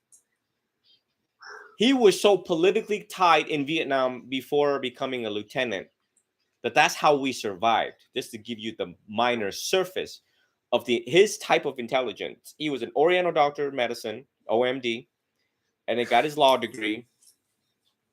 He treated my grandmother. That was the first patient. Imagine that, trying to play around with medicine. Wow. with my mom's mom. It's like, yeah, let me give you the wrong dosage, you can die. Yeah, don't. And so he had no counterattacks for me. I left the door open invitation. Tell me I'm wrong. Just like how I give my teachings online. Tell me that the what I'm teaching to the world, what's wrong in there? Go ahead, tell me. Ain't nothing wrong in there. But I know that. And I know that what I did right in my life as a son, I know exactly what I did right. I know exactly what I did wrong. And I'm okay with that. And I made improvements. And I'm a better man today. So you need to know that. Because they're going to manipulate you. They're going to tell you, you were a crappy daughter. You didn't listen. You were running around doing this. You married the wrong husband. Girl, don't entertain that. Don't entertain that. That's why the importance of spirituality is know your weakness, know your strength, know where you made mistakes. How did you make those mistakes? And how you're going to correct those and not repeat the same mistakes down the road. Right? And that is what's most important. Any other BS conversation, don't entertain it. It is such a waste of time. Such a waste of time. You know, the part of it is that I'm learning to let go. It's very painful. Yeah, very painful. It is. It is. And again, you're also attached to your story as well, because so far, whether it has served you or not, you're also attached to how far you have come, regardless of what your story is, because everybody has a story. Yeah. It's how you deal with it. So it's not just dealing with, my mom is in my presence as well. She lived with me for past 8 years, but I'm trying to let go of what she did right or what she did wrong. And most of it's the wrong part. Because I made it. It's not like I didn't make it. It's just you're still as an adult dealing with those emotions silently. And now that she is in my life, I kind of want to you need to know how I suffered. Because you were not there to see what, you choosing my brother, a trouble kid over a good kid did. And I would have never made you choose between me and my brother. All that stuff. I put myself through school by myself. I worked full time as a 17-year-old, barely speaking any English. Barely. Even though English is our second language in India. Yeah. But still, I went to, Hindi medium school. So anyway, just navigating life on my own. I'm like, you were already a single parent. I didn't have a choice to be like, okay, mom did this, dad, can you check your wife? Can you check her? Yeah. That's not there. Yeah. So, and then I was mad that you brought us to America to do what exactly? You broke up your family, all that stuff, and took us out of our joint family. So there's a lot to process, but then just to leave it on a kid and you never have to answer anything or didn't feel like you should. Right. Because there is no answer. There's no excuse. You just can't do this to your kids, but you got away with it Yeah. And then you ended up with the good. She don't want to have anything to do with my brother because he's a very angry young man. Yeah. And today she's like, this is what she tells me. I was like, why don't you want to have any connection with him now? Because you chose him over me. You sacrificed me to be with him. And she didn't leave him until he left, until he was 26, 27. And he's like, I'm bored of Oklahoma. There's nothing to do here. I'm going back to the California life or whatnot. I haven't seen him myself since 2005. And we came in December 2004. So it's been like, as long as I've been in America, I have not seen him minus the first 5-6 months. So, you know, I think it triggers more now because I did everything for my mom, even though she was missing for 12 years from my life. I moved her here knowing she's living there in Oklahoma by herself because, you know, my grandparents passed away and her sister moved back to India and whatnot. My brother came back to California. I'm like, what are you doing there in Oklahoma by yourself working as a cashier? And she was an accountant in India, had a very respectful government job. And here you are. And questioning what was the need to come to America. Why? We didn't need a better life. We were perfectly fine growing up in her dad's family, joint family. I had so many, 22 cousins, very nice family, unlike my mom's side of the family is lunatics. Yeah. And my mom is out of our 4 siblings. She's the only one who has kids. None of them are married. Well, my auntie was, but she got divorced within first year. I wasn't even born, so she never remarried. Then on another side, Mom, why didn't you remarry? We could have a male figure for your son. Maybe that's what he needed. You were only 25. You didn't need to stay in my dad's house for the rest of your life until we came to America, I should say. And it's like, just like, what decision are you making? Why do you think we needed to come here? It's not we needed better life, more money, or anything like that. I come from a middle-class family. We were perfectly fine. Yeah. So it's like the goal. What was the goal? You have people come, immigrants are, I mean, America is full of immigrants. And they all have a story. There has to be a purpose. Like, whose dream were you following? Yeah, your brother was here unmarried, and he wanted to bring his mom here to travel or whatnot, and his sister wanted to come who's a single, rich grandfather. My mom's side of the family is very rich. Dad's side of the family is very middle class. So, you know, that's another thing that grandpa's like, why are you going to a middle class family? You should have married a rich man. And it's like all that Indian BS. Yeah. With money, greed, there is greed right there. Caste system. Yeah, I've actually counseled a lot of Indian students, and I'm like, what the hell's going on? Like, I'm not Indian on that aspect at all. Well, you know what I mean. I'm just like, what philosophy have you guys chosen? And it's comical, but yeah, it's very toxic. I mean, most Asian culture. You need to be a doctor. You need to be this. You need to be that. Follow the money. Follow the money. I can't follow the money because it's you know, that's what's temporary right there. You lose life just earning money. Basic needs are important, and I was just joking with my mom. I'm like, you know what? There was a time when they came up with stones. They just put a stamp on the stone and they're like, that's the currency. So people started, you know, exchanging that. Before that, it was, you give me rice, I'll give you, I don't know, potatoes, bag of potatoes. So that was the currency. And now, we have this paper money for so long. And now we have invisible money, Bitcoin. I'm like, where does this end? It doesn't. Economy. Where is God? Where is the joy? Life is not complicated. People make it complicated. It's actually a very simple path to life. Right. But we're losing the joy of life. We're losing the real, true meaning of having this precious life. We're the most intelligent, so to speak, species because we have consciousness. Dogs cannot study themselves. We can. We can study our own behavior. Animals cannot. We can even study animals, And here we are creating this mess for each other because I don't think anybody had ever woken up and said, I'm depressed because my dog looked at me different. Or I'm depressed because that chicken made me feel bad today. It's not the animals doing anything to each other. And even in the animal kingdom, if a lion sees a rabbit, that's food. It's not because its fur is not soft enough. And he's like, I hate you because your fur is not white enough or soft enough. We do this judgment thing day in and day out. I don't like your outfit, so I'm going to hate on you. I don't like the way you speak. I don't like you don't have enough money. It's like, where does this human BS end? That's a whole nother level It of suffering. ends. It ends when they understand the Four Noble Truths.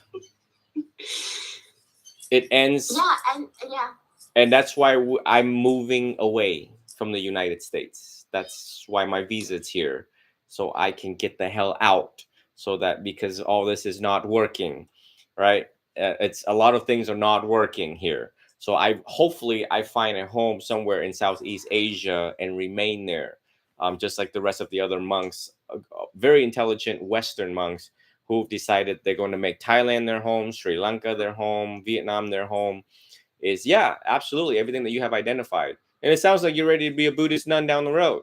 If you're able, I think that's where I need to go. So I mean, I'm searching the path. I mean, it just, your life forces you, and I've been very, like I said, very observant, like yourself. But obviously, you were up here.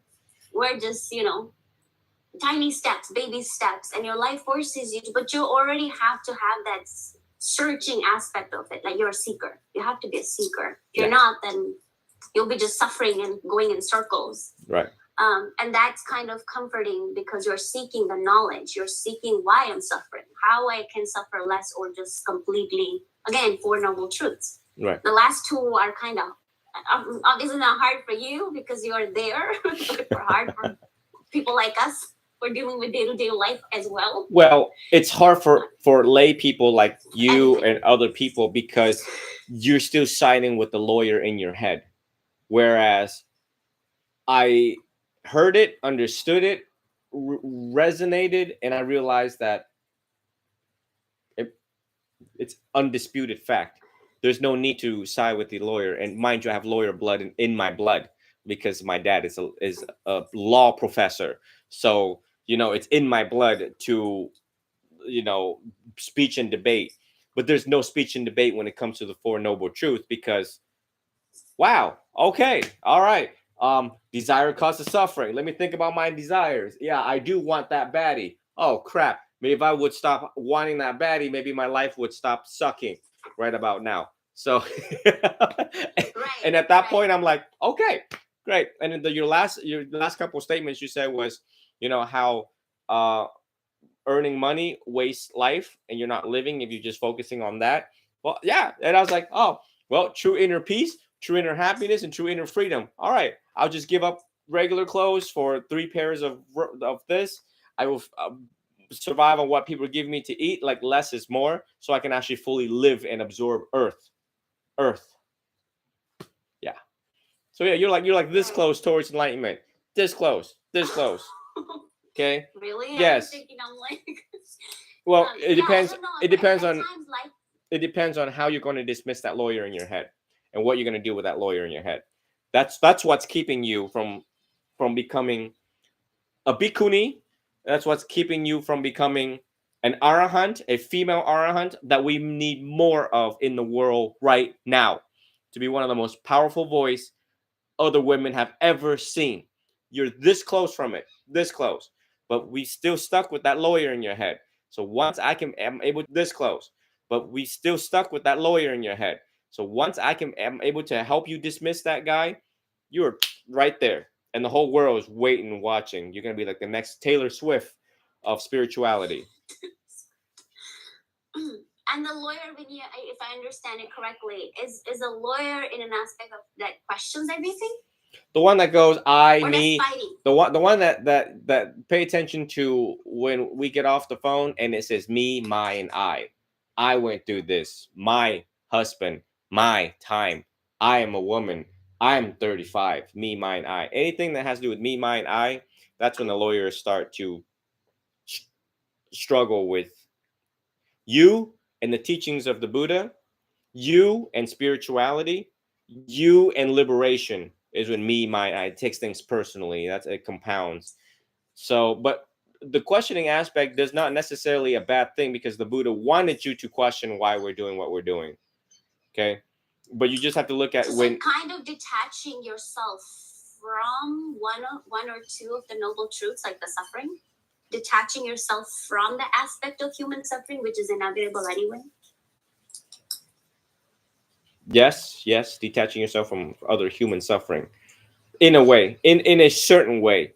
in a intelligent, discerning way, in an intelligent, discretionary way.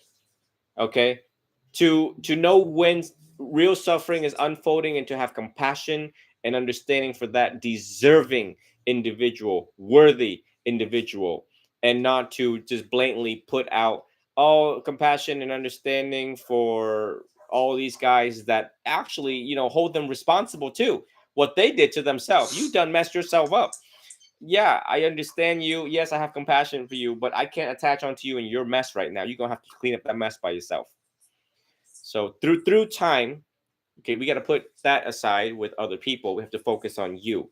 So if you allow me to train you to know how to discern, know how to think, know how to set boundaries, okay, and we have a method to do that. It starts with you keeping a journal. It starts with you keeping a journal. It starts with you studying cognitive behavioral therapy. Okay, just send me an email. I'll send you the book. It's free. And then start from the basics again. Learn to unlearn and learn over again, like you don't know anything. Learn to unlearn. Oh my, the art of unlearning. Yes, Oh my gosh. psychology Okay, of unlearning. Learn to unlearn. I'm reading this book as well. I don't know if you have read it, Declutter Your Mind. Cleaning up your mind with a broom. All that the Buddha taught 2,600 years ago before these books came along. Right. We hold the wisest, longest. I'm reading. Right. The Miracle of Mindfulness. Right. It's a very hard. I mean, it's one thing to read. It's a whole another monster to deal with when it's to put it into practice. Because now it's questioning your own mind. Questions you: Are you even ready? Are you equipped with all those tools that requires you to be mindful, and what it means to be mindful to yourself? I can be mindful all day to the dogs, to the animals, to people, but being mindful, and then the monkey mind. Mm-hmm. Like I tried meditation, God knows how many times. I just like to the spell meditation has become more difficult going through these experiences. It's like, I thought I had all the tools. I can do it because I'm aware of my emotions. I'm aware of, I'm in control of that. But when I sat down, I was amazed how unequipped I was. And I've done it many times because I'm monkey mind. Right. Thinking about all kinds of things, and it's like I realize, you know what? There's a lot more work that you have to do. That might come through meditation, but you don't have enough tools. And you name it, I have read a lot of stuff, and I read.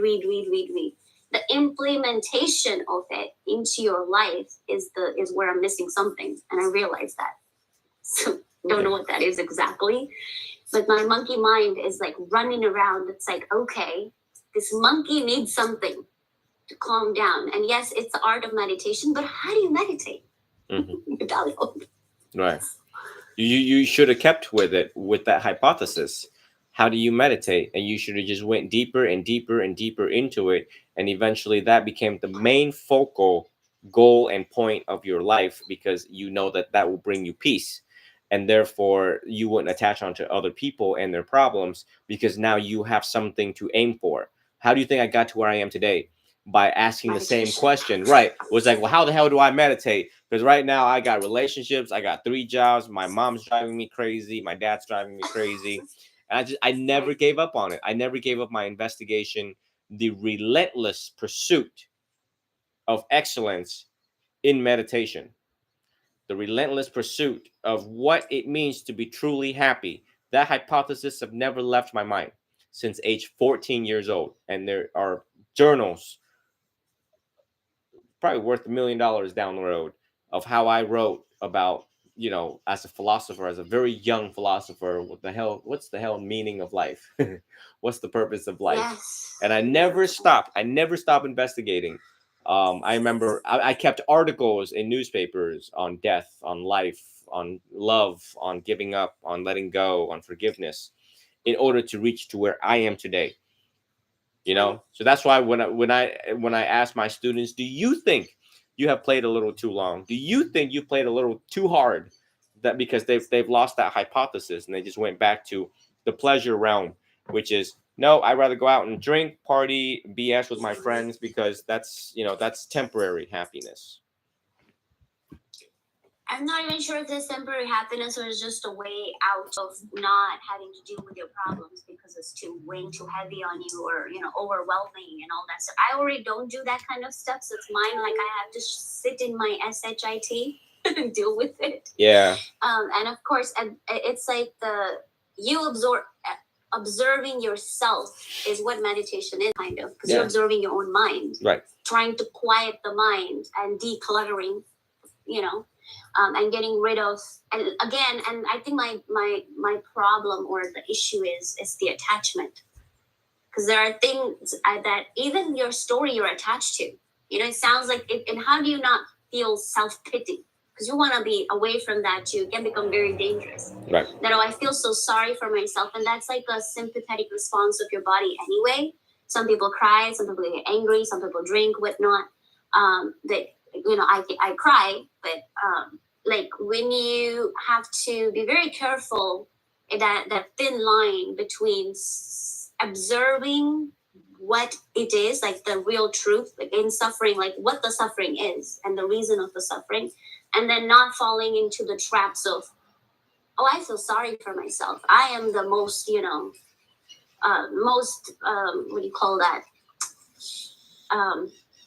Why did this happen to me? Kind of question starts to come. Why me? Why me? And then, like, I have some enlightenment there. It's like, why not you? Because you needed to, maybe somewhere you start questioning, what lesson did this experience teach me? And I didn't always have the answers. So my successful meditation episodes are from going from why me to, I'm struggling a lot more now because I'm going through divorce. It's like my mind is a total monkey right now. Because, I'm also in the presence of the person that we share the house together. We are going through all that stuff, and it's just, I thought it was going to be a little bit easier, but divorce gets messy. People get messy. So that's where I'm struggling. But like I said earlier, successful episodes were trying to understand why not you, and the reason why you actually. There are lessons, and lessons repeat until you learn them. That's another thing I have learned. The repetition of, whether it's through a colleague or parent or sibling and a husband, it's like something is repeating for a reason. So I have to study myself, because I think of myself as a very good person, good-hearted person. You know who you are, but somewhere things are repeating in your life that are not pleasant. Somewhere something is coming from you that's attracting the other person to maybe do this to you or get away with it or whatever it is. And I think it's the lack of boundaries played a big role in a lot of the suffering that I have suffered. Is first thing is not to know when to walk away, how to walk away, when to say no, and when to say enough is enough. Because relating that to my divorce, it took me 3 years to come to finally get the paper version of the, whatever needs to be filed and stuff. But in my head, I checked out in 2020. Mm-hmm. I was mentally checked out, and women usually leave mentally first and physically after. It's kind of harder from a women's aspect to leave the person you're with. And I'm not sure, as a man, you can speak from man's perspective, that it's kind of a little bit easier for them to walk away or move on. Because, they also have time of their life to have kids or whatnot. They don't have that part of it. But for a woman, it's very hard to leave. Right. Especially if you're, coming from an Indian culture, that's divorce is looked down upon. Yeah. Frowned upon. Yeah. Men just want sex, and then that's it. That's a whole another story. That's very true. I have dealt with it. They're not. Okay. So the other thing that I caught earlier in the session was when you said, when you said, I'm a fixer. Remember, you said that I like to fix things. Charger. Okay. Fix people too, and I think that fix people. And you remember one of my quotes that I said, which is, we inspire other people by and through our own change, and you're more likely to help them fix their problem once you have become a more enlightened being than previously. So in the midst of your own battle, and you try to give advice to other people, they're gonna be like, what the hell? You know what I mean? Like she hasn't even, wrap up her own stuff. So therefore, in this particular school, when we work on ourselves and we focus on ourselves and we have finally liberated from our story, from our situation, circumstances, people, places, and things, we're able to, give weighted, wise, trained advice to other people, and they can feel it and they can see it, the energy, everything that you picked up based upon what I have broadcasted to the entire world was what exactly you saw and what you understood and what you have internalized. This is a young man that suffered greatly, and he had to deal with the pain and not run away from it. And as a direct result of liberating himself on many aspects, now he's telling us how to do it. He came up with a way. He learned the way to liberate himself from the pain, sorrow, misery, depression, anxiety, bipolar, whatever you want to call it. Okay. So, this is why it's important to just reel yourself back in. And you're still very young, and there's a lot of work to be done in the world. So therefore, if you take the time, I think you can resolve within a year. Within a year, you can resolve most of these. Okay. And I'm committed to helping you through it, no matter where I am in the world. And once you have resolved everything that you have displayed today and more to come, keyword more to come, as you will disclose more, then you can find joy in actually helping people, and know that you are qualified, experienced, true, authentic to yourself and to other people, and know the great work that you're doing, that leave a lasting impact in their life, rather than what you've been doing so far, and you see the effectiveness scale very small percentage, and yet people are still reoffending or doing other things and back in their old ways in their old days type deal. Yeah, well, in my marriage, I dealt with don't tell me what to do. I'm an adult. But, there are things it's like, I'm not okay with that. And my life is tied to you. So, yes, you do need to change this behavior or whatever you're doing. For example, coming home at 2:00 in the morning, running around with your single friends. Nobody's waiting for them at home, but you have a wife. That's not okay. That's not me telling you what to do. That's me telling you I'm not okay with this behavior, because it's not like you have introduced this in our dating world. It's like, oh, I do this. Are you okay with that? Then I said yes, and then I can't complain. And I heard that a lot too. You complain too much. That's not a complaint. That's just that's trying to place boundaries with a person who's absolutely not used to it. It's like, nope, I get to do whatever I want to do. Take it or leave it. So now I'm leaving. So, like, okay, that I can't deal with. And that's why it's over. We are human beings. And that's why it's over. So it's all right. Not everything lasts forever. We're going to do it again down the road if you want to, more intelligently, more wisely, just like with everything else, but right now it's a good time. It's a good wake-up call. At this age, it's 35, a perfect age. The Buddha achieved enlightenment at 35. So that's a good wake up. We humans are like, oh, got it. Okay, we learn from experience. So let us end the session. It's coming up to 2 hours already. Thank you so much. And I think I need to do it justice by answering your last question about self-care. It's very simple. My question was for you. How do you unwind or detox from everything that you absorb from people's emotions from around the world, and people you coach and kids you coach? How do you detox from that? All right. How about you're also a human being at the end of the day? Yes, I am. But yeah, that's why I gotta use the restroom, because I'm human. I'll be right back.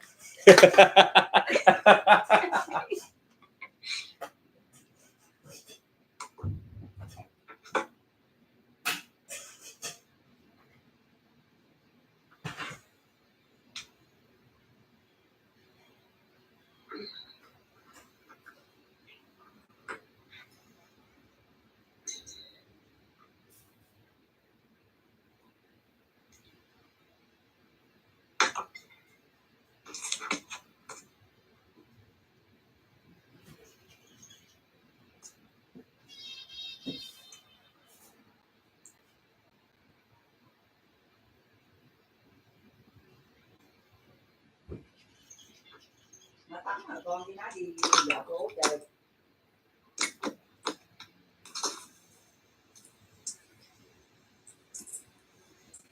Ở đây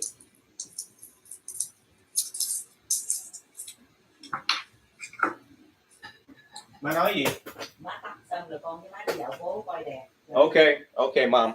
All right, mom. That was my mom. Did you hear my mom? Yes, I heard her. Mom, you want to come say hi to a student, mom? You want to come say hi to a student? You I want have seen both your parents, of course, and especially your dad at his office. Yeah, come say hi, mom. Isn't that funny? She's 10 feet away and we're asking questions like, well, what do you do when your mom dies? Oh, bye, Felicia. I'll see you on the other side. You must have a really great relationship with your mom by now. Her You car- developed something. Her car were not mine. Hello, hi, how are you? Namaste. This is Yes. Miss Ravi, right? Ravi? Rashmi. Rashmi. Rashi. Rashmi. Rashmi. Rashmi. correct. Very nice to meet you. This is Miss Sang Fang. First name Sang, last name Fang. Nice. Same thing. Yes. Yes. Yes. How do you say hello in Vietnamese? Chào cô. Chào cô. Chào Chào go. cô. Chào Yes. cô. Yeah, yes. She's a, Chào go. Miss Rasmi is a teacher. Oh, really? Elementary. Yes. Little Yeah, 5-year-olds. from India, yeah, originally. I don't know. Very nice My to meet chiropractor you. was Vietnamese, so and he wrote a book too, and he was also very inspired by Buddhist religion. He was Buddhist himself. Oh. Oh, you very pretty girl. Yeah, and he was a very kind person. He would always give me fruits and stuff, treated me like his daughter. I think maybe that's why I'm so inspired by it. Maybe somewhere, you don't know subconsciously where this came from. Mm. And he talked about Buddhism all the time, even though he was a chiropractor. But he was in military before that. He fought in Vietnam War as well. Oh, yes. That's So Okay. I All right. just I'll didn't talk learn to you. Vietnamese enough. Okay. Thank you so much. Nice You're to meet you. welcome. Very nice to meet you. Bye bye. All right. So how do I detach to things and people? Well, it's exactly what I told you. It's that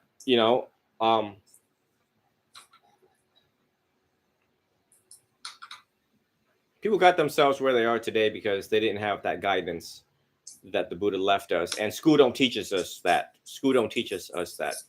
So hopefully down the road, you think about, after everything, all the dust settles, that you open a Buddhist school yourself, and run programs like mine to inspire other children, never having to go through pain, sorrow, misery, or know how to process pain, sorrow, misery, abuse, addiction, and trauma. So I mean, there's a whole big system in our world to be fixed, and it starts with the educational system. So I don't attach onto myself. I know that I'm going to be meeting people exactly where they're at. My program is to aim at meeting students where they're at in life. Like, all right, well, so what's been happening all this time? And based upon what they tell me through the stories, I don't attach onto them, because I think my clinical experience of watching all of this for 18 years, 2 decades, coming on 2 decades, 19 years by now, is like, oh, wow. And I didn't have time to attach, because there's so many cases that I'm witnessing, and I realize that this is the true nature of reality of life, that there's addiction, trauma, and abuse in everyone's life. So that's the end goal of Buddhism, is to see things as they are. And these are things that we see as they are, because these are the true nature of reality of our life in this earth, on this earth, as it unfolds. So depending on the how students listen deeply, how well they absorb information, and how well they take my recommendation and advice, is all I can ask and hope for. But I've heard rape cases, I've heard car accidents, deaths. I mean, you name it, I've heard it all. And I've also seen it all too. I've seen people die right in front of me, and I go there and I chant in hospitals. So you just see these things. It's like it's a walk in the park for a monk. We meditate in front of dead bodies. That's one of You our do that meditation. Right. Yes, that's true. I drag my students out in the cemetery. I'm like, grab one, lay down. You're dead. Meditate on your death. So nothing really. Perspective real fast. Yeah, exactly. Very fast. And so I'm always frantically trying to set these things up, and I'm like, here, press live. Let's do this. Everybody down. You're dead. Because once you've mastered death, you're fearless, and that's what you see is fearlessness in our practice. Subsequently, it leads you to that. So you don't attach onto nobody, emotions, people, places, or things. And the important part is that get engaged in social work because it helps you see the true nature of things, or look at it from a view of social work, which of what the sites that the Buddha saw, which is birth, decay, disease, death. You know, and when you compile all this together and you don't take it personal, you have clarity. And I love every single one of my students dearly, but I also hold them responsible for how they got to where they are, and to recognize how they contributed to their suffering and where they need to change. And it always traces back to the three poison: greed, anger, and ignorance. So if we haven't studied the Four Noble Truths, now you study the Four Noble Truths at this age. You know, if you were greedy and if you were always angry, let's change that. And that each one can take 20 years to resolve. That's 40 years for the first two poison. That's half of a human's life. So what time do you have in dancing around with all this mess with other people, or condemning your mom or condemning your dad, or staying a little too long for that? The reason why it takes so long to change, because we are organisms. We are organic organisms. We're not robots. We can't change tomorrow right away. We can't change overnight right away, even though those are rare cases. I've seen those happen before. But you know, we have this lawyer in our head that stretches things a little too long too, and it's like, bruh, you're not training law. Don't play lawyer right now. You're wasting time. Just trust the teacher and trust the process. That's why it's important to profile the teacher and his process, how he's been helping people, how's he been doing this by himself.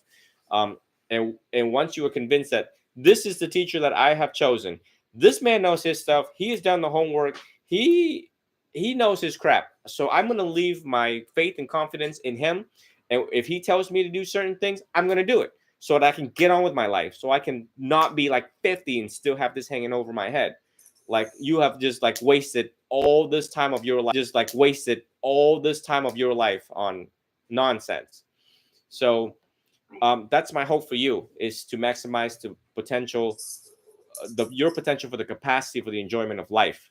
Maximize potential for the capacity of enjoyment in life by following the Noble Eightfold Path, which is what I teach. At the end of the day, it's that and the cognitive behavioral therapy. So you get psychology on one side and what the Buddha taught, and boom, instant enlightenment, less than a year. In your case, less than a year.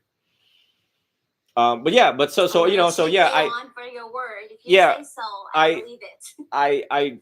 I you know, and yeah, I think in the beginning of my counseling career, you saw me cry on TV. You saw me like very stressed out and out. But I think I conditioned myself through time to know how to deal with these emotions. You get more skillful at it, you know, more trained at it.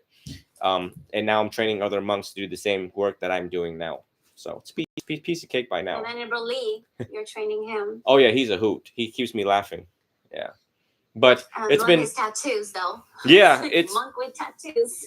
Yeah, he was a bad boy back in the day, or you know, he was just being him, you know, just like me, you know. Both of us ran away from law enforcement all day, every day, you know. That's what do you want us to do? Sit and play with Barbie dolls? He's really young too, so it's a great time that, you know, he got on this path. Yes. Like 21, 22, I think. Yes. And I have been supporting him for almost a year now, and it's like having a son. And you know, I want to move away. Whether or not my parents are going to follow me or not is a different story, and a lot of things are up in the air. But you know, people just don't. Number one, people don't donate, so the program couldn't live like I wanted ask you again, to. Like with your that was my another question, follow-up question too. With your Vietnam, I thought it was a trip. It looks like it's not just a trip. Yeah. Don't know if you're coming back or not. Like what if there is, you know, a list or something that we can donate to, what things that you need, whatever I can contribute, I would love to, because this is not just your service, it's your time, it's your life. I know you do this for a living, but you're not asking for anything. I want to. The funding is about other people. The Right. funding And the is books, I about wanted to buy the books. I didn't find like how for the kids you had those the the books that book. they're reading. The I book. think it's on The cognitive behavior. the book had to stop because I was doing counseling sessions. I didn't have enough time to finish it. At 40%, it stopped, and then the deadline was up. And I sent them, and then they also abandoned me halfway. So I was just like, I'm a lost kid in the park. I don't know where to go with this, where the chapters I'm at. So what happened? Like, hello, does anyone care about me? So The publishing. yeah, I had a good editor, but there was political stuff that was happening inside the company I didn't aware of. So I was just kind of left in the dark, and I'm like, you APA formats, MLA, hello, anyone? Help. So I think it worked out. If it's not meant to be, it's not meant to be. But I had to stop that because I was actively doing counseling. I was busy saving people in the world, so I had to Yes, stop watch that. Right. And then I started announcing there's no more fundings. I've already watched 3 students die, taking their life. I watched. It was very painful live that you did. I'm like, no, he did not stop the program because you were working with teen suicide and teens. And I have worked with 4th grader, 5th graders. And I mean, I'm no monk, but I saved a girl who was planning her suicide in 4th grade. Yeah. Because she was a foster kid. Yeah. I'm like, forget the teens. It's happening, way earlier than that. And I know you're working with teens, but I'm like, I have experienced it as a teacher. Yeah. And you just don't know what to do. And I commend you for what you're doing. Yeah. But I don't know how you're going to stop that though, because you know how impactful that is. And I understand the funding aspect of it, but your work is very needed in this world. Yeah. More now than ever before. Yeah, and there's multiple factors that for me to up and leave, or so I want, because the students also don't do the homework. It's very hard. I don't have a lot of help. Venerable Lee was supposed to be my direct and immediate constant assistant, but he also had to go back. We both had to go back to work, and by the time he comes back, he's exhausted. He looks dead. And there's no way he could sit here and contribute like he used to. And I'm also dead when I come back. I mean, I've been left to right.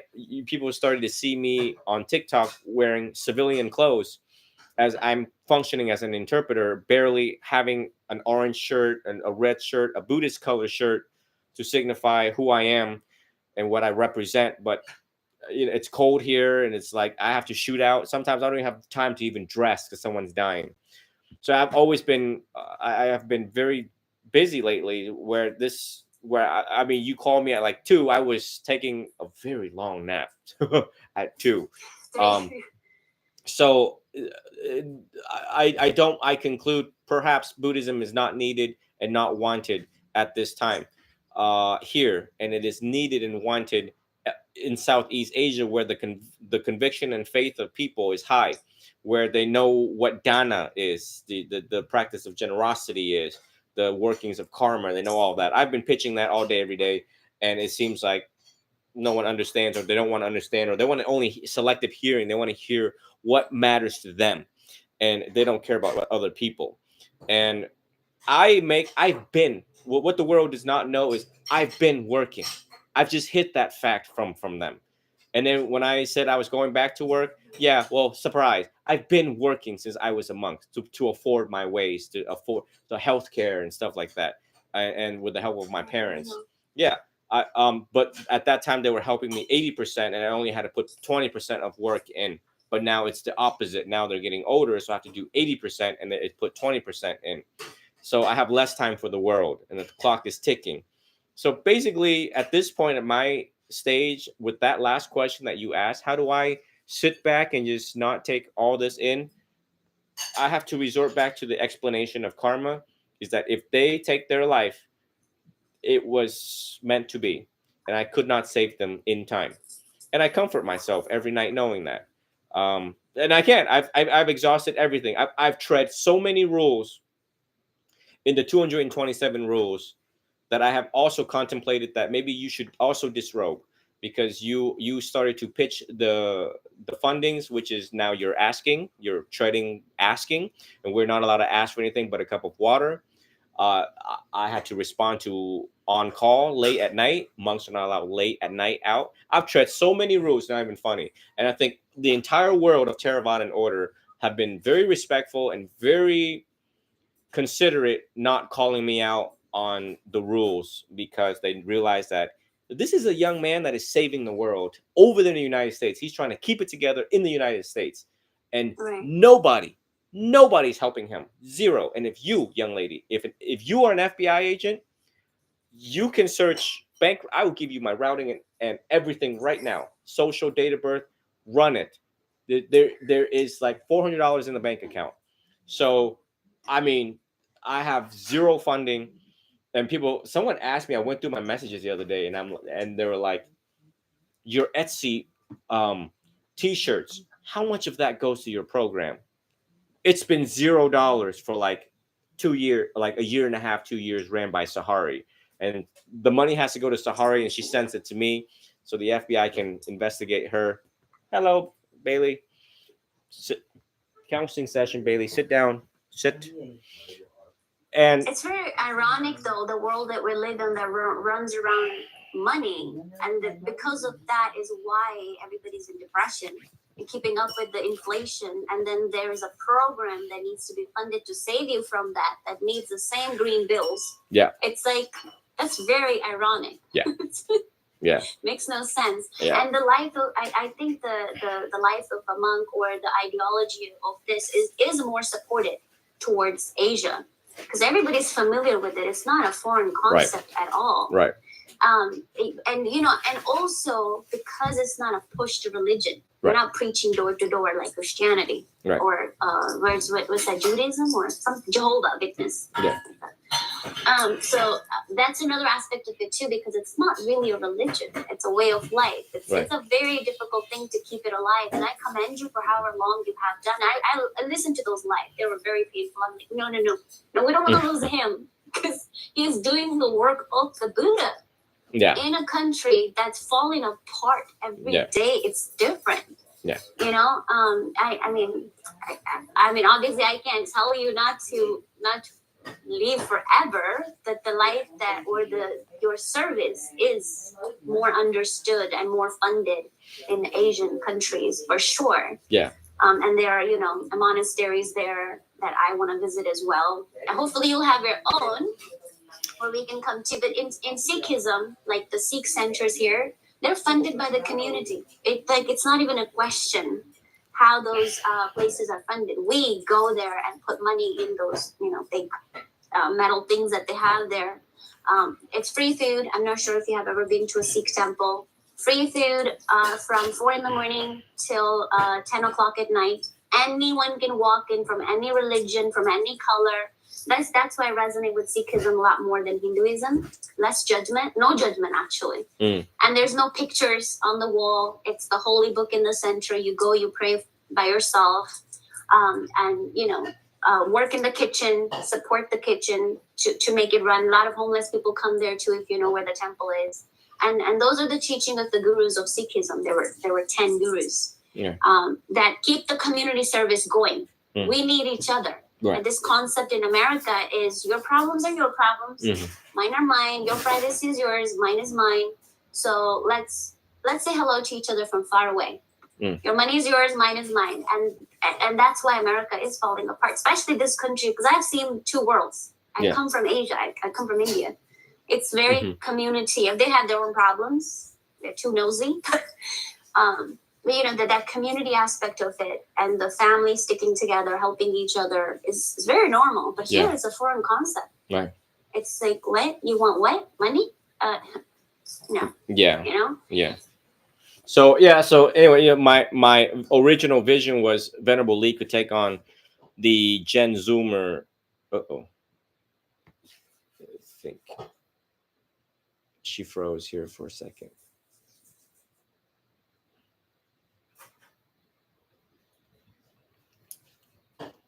Maybe a battery issues, because I think my other phone's dying too. Let me take a look here.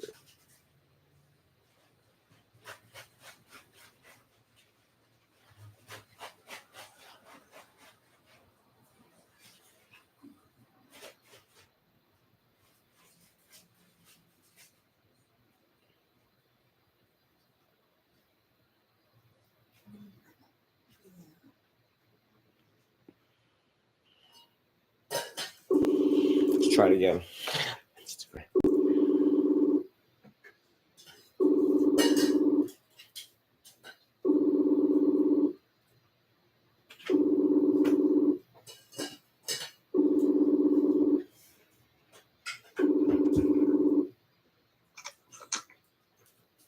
Okay, all right. It Sorry, froze. my phone had died. Okay, I expected that. One of my other You told phone. me 9 times to charge it. I didn't listen. So it's like, okay, goodbye. So yeah, we're gonna wrap this up. But my original plan with Yes. Venerable Lee was to take on the Gen Zoomers calls, and I can work on more intermediate students. But you know, things worked out initially for the first 6 months, but then you know, now we're at where we're at. So if How you long are you going to be here before your Vietnam trip, though? How long you still going to be in the States? my dad is timing to buy the tickets any moment now. We haven't bought a ticket yet, so once I buy a ticket, it'll probably be end of January, the soonest, or I think by now the latest will be end of February, latest. Yeah, And you're not planning to come back?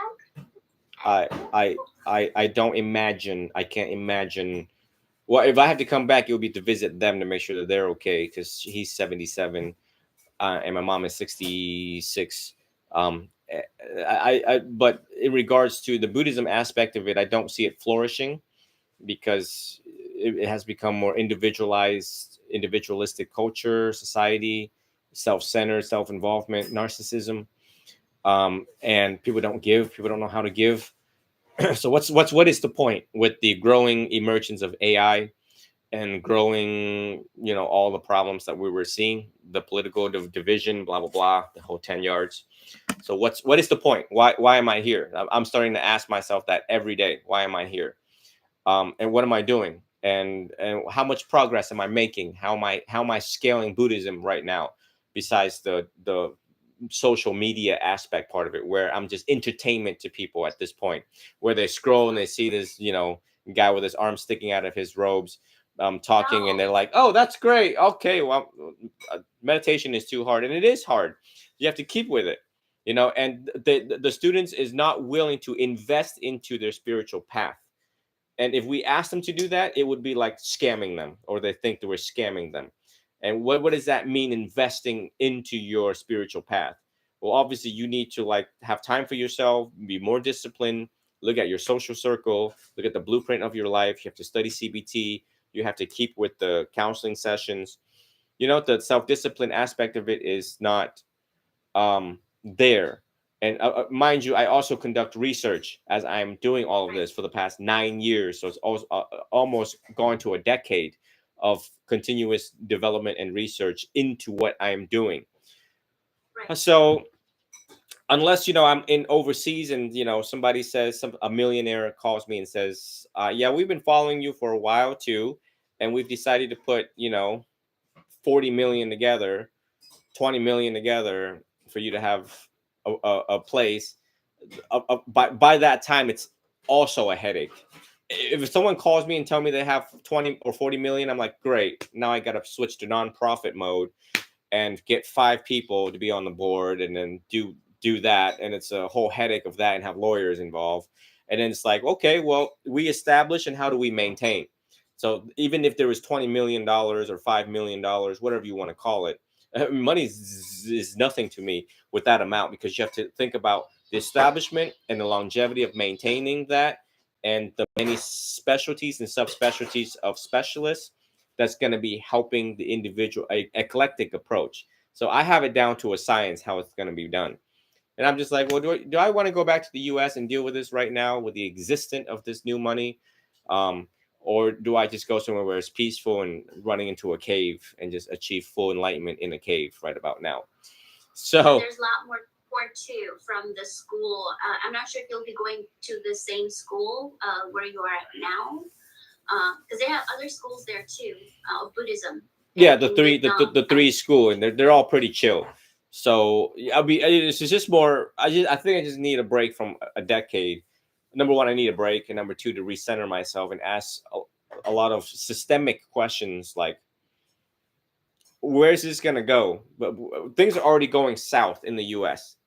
So perhaps US is probably done, and perhaps we can save somewhere else around the regions in the world. The question becomes, can we even what the gun violence here? I mean, just across the police shootings here, the police, Blue Lives Matter, like all that. Like if you go into micro dissections of the social climate and everything like that, it's just like we have the how. We Buddhist monks have the how. We can do it. We can jump in there. Hell, elect us as politicians. You see change in like 48 hours. If I became, I'm not eligible to be president, but if I But became, you'll make no money then. It's all about the money. I don't care about. Politicians with money, with I don't. division. Yeah. Monks won't make money because if they bring out the peace, Right. it's the end. It's the end. Right. The agenda is, Right. you know, Right. the green bills. The Right. more you divide, more the hate, more the money. Correct. Greed right there. Right. Right. And you know, I was reading this book about the heritage of the bhikkhus, how the bhikkhus were very involved in the political arena, so that it evens out Sri Lanka, formerly Ceylon. And the book is so inspirational, and I'm like, I want to bring that era back, but they'll probably shoot me too. So, yeah, I bring that era back, and you know how I am when I teach. So, yeah, correct. They will be like, okay, you see that guy wearing orange right there? Get your sniper rifle. Put one round. This is the windage, longitude, latitude. He's right there. And so, Yeah, and you can see how the algorithm and how during the pandemic, how the social media was controlled, how all these Yeah. COVID things was controlled. So you know the big B, big brother, whoever you want to call it, is Yeah. controlling things. So Right. yeah, you're right about that for sure. I mean, I know you want So to save up and come see me. Save up money and come see me in Southeast Asia, where it's really chill and it's conducive to meditation. I'm going to do another session of death meditation because when I first started following you, you had done one session, death meditation session at some cemetery. I don't think you. I'm not sure if you started your counseling yet with the teenagers. But I missed it because somehow I missed the date. Because I told my mom, I'm like, I'm going to go to Florida. She's like, you're going to go where? Like, I'm not going to tell you what I'm going to go do there because I have to explain it to you and you're going to think I'm voodoo or something. But I was very interested in, like, oh, okay, that's going to put a lot of things in perspective too. Then, something I wanted to do for myself. I'm like, that's new. Right. And somebody's doing that on this earth. That's not too far. Right. I mean, it's still in the same country. But yeah, but if it, in any way, I know you're not allowed to ask, but in any way that I as an individual, as a teacher, can support your trip or your journey to Vietnam, I would like to, where the green bills are involved, obviously. So, I know your dad is buying the ticket, but if there's any way, it's not your program, but it is your journey. And you have helped tremendous amount of people, whether you know it or not. People are watching you. I'm not on TikTok, so I didn't find you on YouTube either. And your work is being spoken to random souls out there that you never meant to receive. Yes. So don't think that it's not as impactful as you would like to see visibly. Right. Right here, as an example. Watching you, listening to you, and need everything that you're talking about. It's very selflessly too. Yeah. Somebody who thinks it's scam. It's like, what? A celebrity monk. Yeah, you get that a lot. Is involved is when scam. Yeah, right. And I don't know if you're an FBI agent, and I've already consented to you if you were an FBI agent that if you wanted to look at, I mean, they need your name, date of birth, social, they pull everything up. So, but it's all about you guys, not about me. So, I went into this in helping people, and that's my joy. And that's how I take care of myself, which is you help people. And I think I also missed this in explaining to you that the more people that you help, the less you focus on your suffering, that part of that. And then like it equals out. So you're not depressed. Yes, do work on yourself, but sometimes you can really fold inwards into the history of our suffering and the people who caused the suffering. And then so there's the balance of that work on yourself, and at the same time practice generosity in doing nice things for other people, and think about other people's suffering. And that's why the practice of dana is so important in Buddhism, because the Buddha knew that would be the middle way of them achieving enlightenment and at the same time feeling good, accumulating merits, and doing good deeds with the karmic effects that will unfold. So with that in mind, let us reconvene next week if you like. Send me your Yes. email. I sent you the link tree to all of the links, and where you and other people can um, look at how you can contribute to Buddhism. On my link tree, it's been there forever. But let's could There's read. one link on your Instagram. Is this the same one? This is the same one. The one on your Instagram? It's the same one, yeah. Okay. Then But I got send it to your Okay. message also too. All right. Okay. So from this point proceeding forward, keep a journal. Write down your thoughts and feelings each day. Try to cut back on the drama. So whoever that we're involved with, or with friends or family, try to cut back. Now it's time to be a little bit more self-centered, with permission from your teacher, your new teacher now. To just like, that's your problem, not my problem. Let's start looking at things with the past. If you write it, it becomes narrative exposure therapy. So it'll get your thoughts and feelings down on paper. It will eventually diminish rather than focusing on it so often. Send me your email so I can send you the cognitive behavioral therapy book. Let's start on that, and let's reconvene in 1 week to see. And if you need me sooner as you're going along all of this, you can, depending on your schedule. You can reach out sooner to see, am I doing this right? This is what I got out so far and what you recommended. And then eventually we will reincorporate that Four Noble Truths back into your life, so that not only that you understand it comprehensively, and your demonstration that you have comprehensively and effectively understood it, but then also to help you see it by and through the introduction of meditation, and working through to meditate more, better, more efficient, and making that a routine part of self-care in your life. So that's my preliminary plan for you so far. Okay. Yeah, that's it. I think that you comprehended everything that I have expressed in the last, I don't know, 2-3 hours. And this is the medication you're prescribing me. So my diagnosis. This is the preliminary. Yeah. This is the preliminary Tylenol before we get anything deeper into IV. We will get into IV as that we does not progress. damage your liver. Right. Okay. Correction. Thank you so much, Venerable Tree Dao. I appreciate your time and your service. And again, I'm a witness. People are listening to you, the right ones, the ones who are seeking the path. I know it. I know it. To the Four Noble Truths. So yes, thank you so much, and I will follow up on Instagram is the only thing I use, but I think that's your number. Cell phone. You have my cell phone now, so just reach out with text. It's so much faster. So. Okay, text I'll message. send you my proper name and stuff, which is not Sunshine. Rasmi. Rashmi. Rashmi. Or Okay. Rashi it or means sunshine. okay. Okay. I think and actually precisely means the first ray of the sun that touches the earth. You sure you don't want me to call you Sunshine because it's so much faster, easier, and better, and you are a ray of hope and light for all the women out there?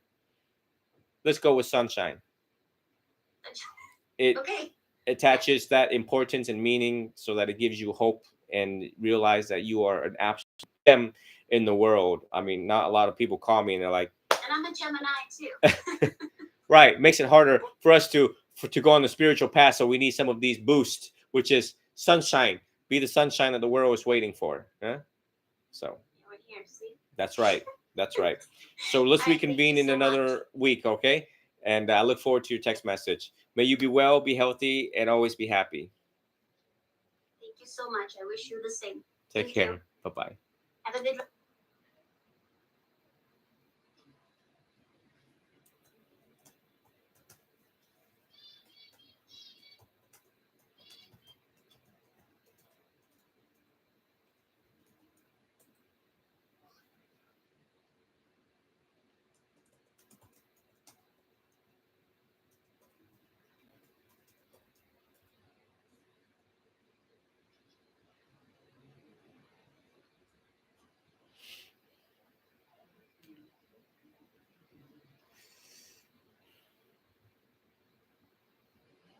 Okay. All right. Thank you all for being wonderful listeners. But I have agendas, and we'll reconvene. Hopefully tonight I can give a talk now that I'm somewhat recuperated. I need to do this before it turns off. No.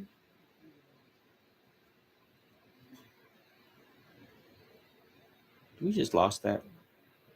We definitely lost that video. Yes. Oh, great. Oh, that's that. Hopefully I can give another talk tonight, right? Debrief you guys what's been going on lately. So I haven't done that for a good minute. So keep you guys updated. All right. Thank you all. And we'll see you guys again tonight, hopefully.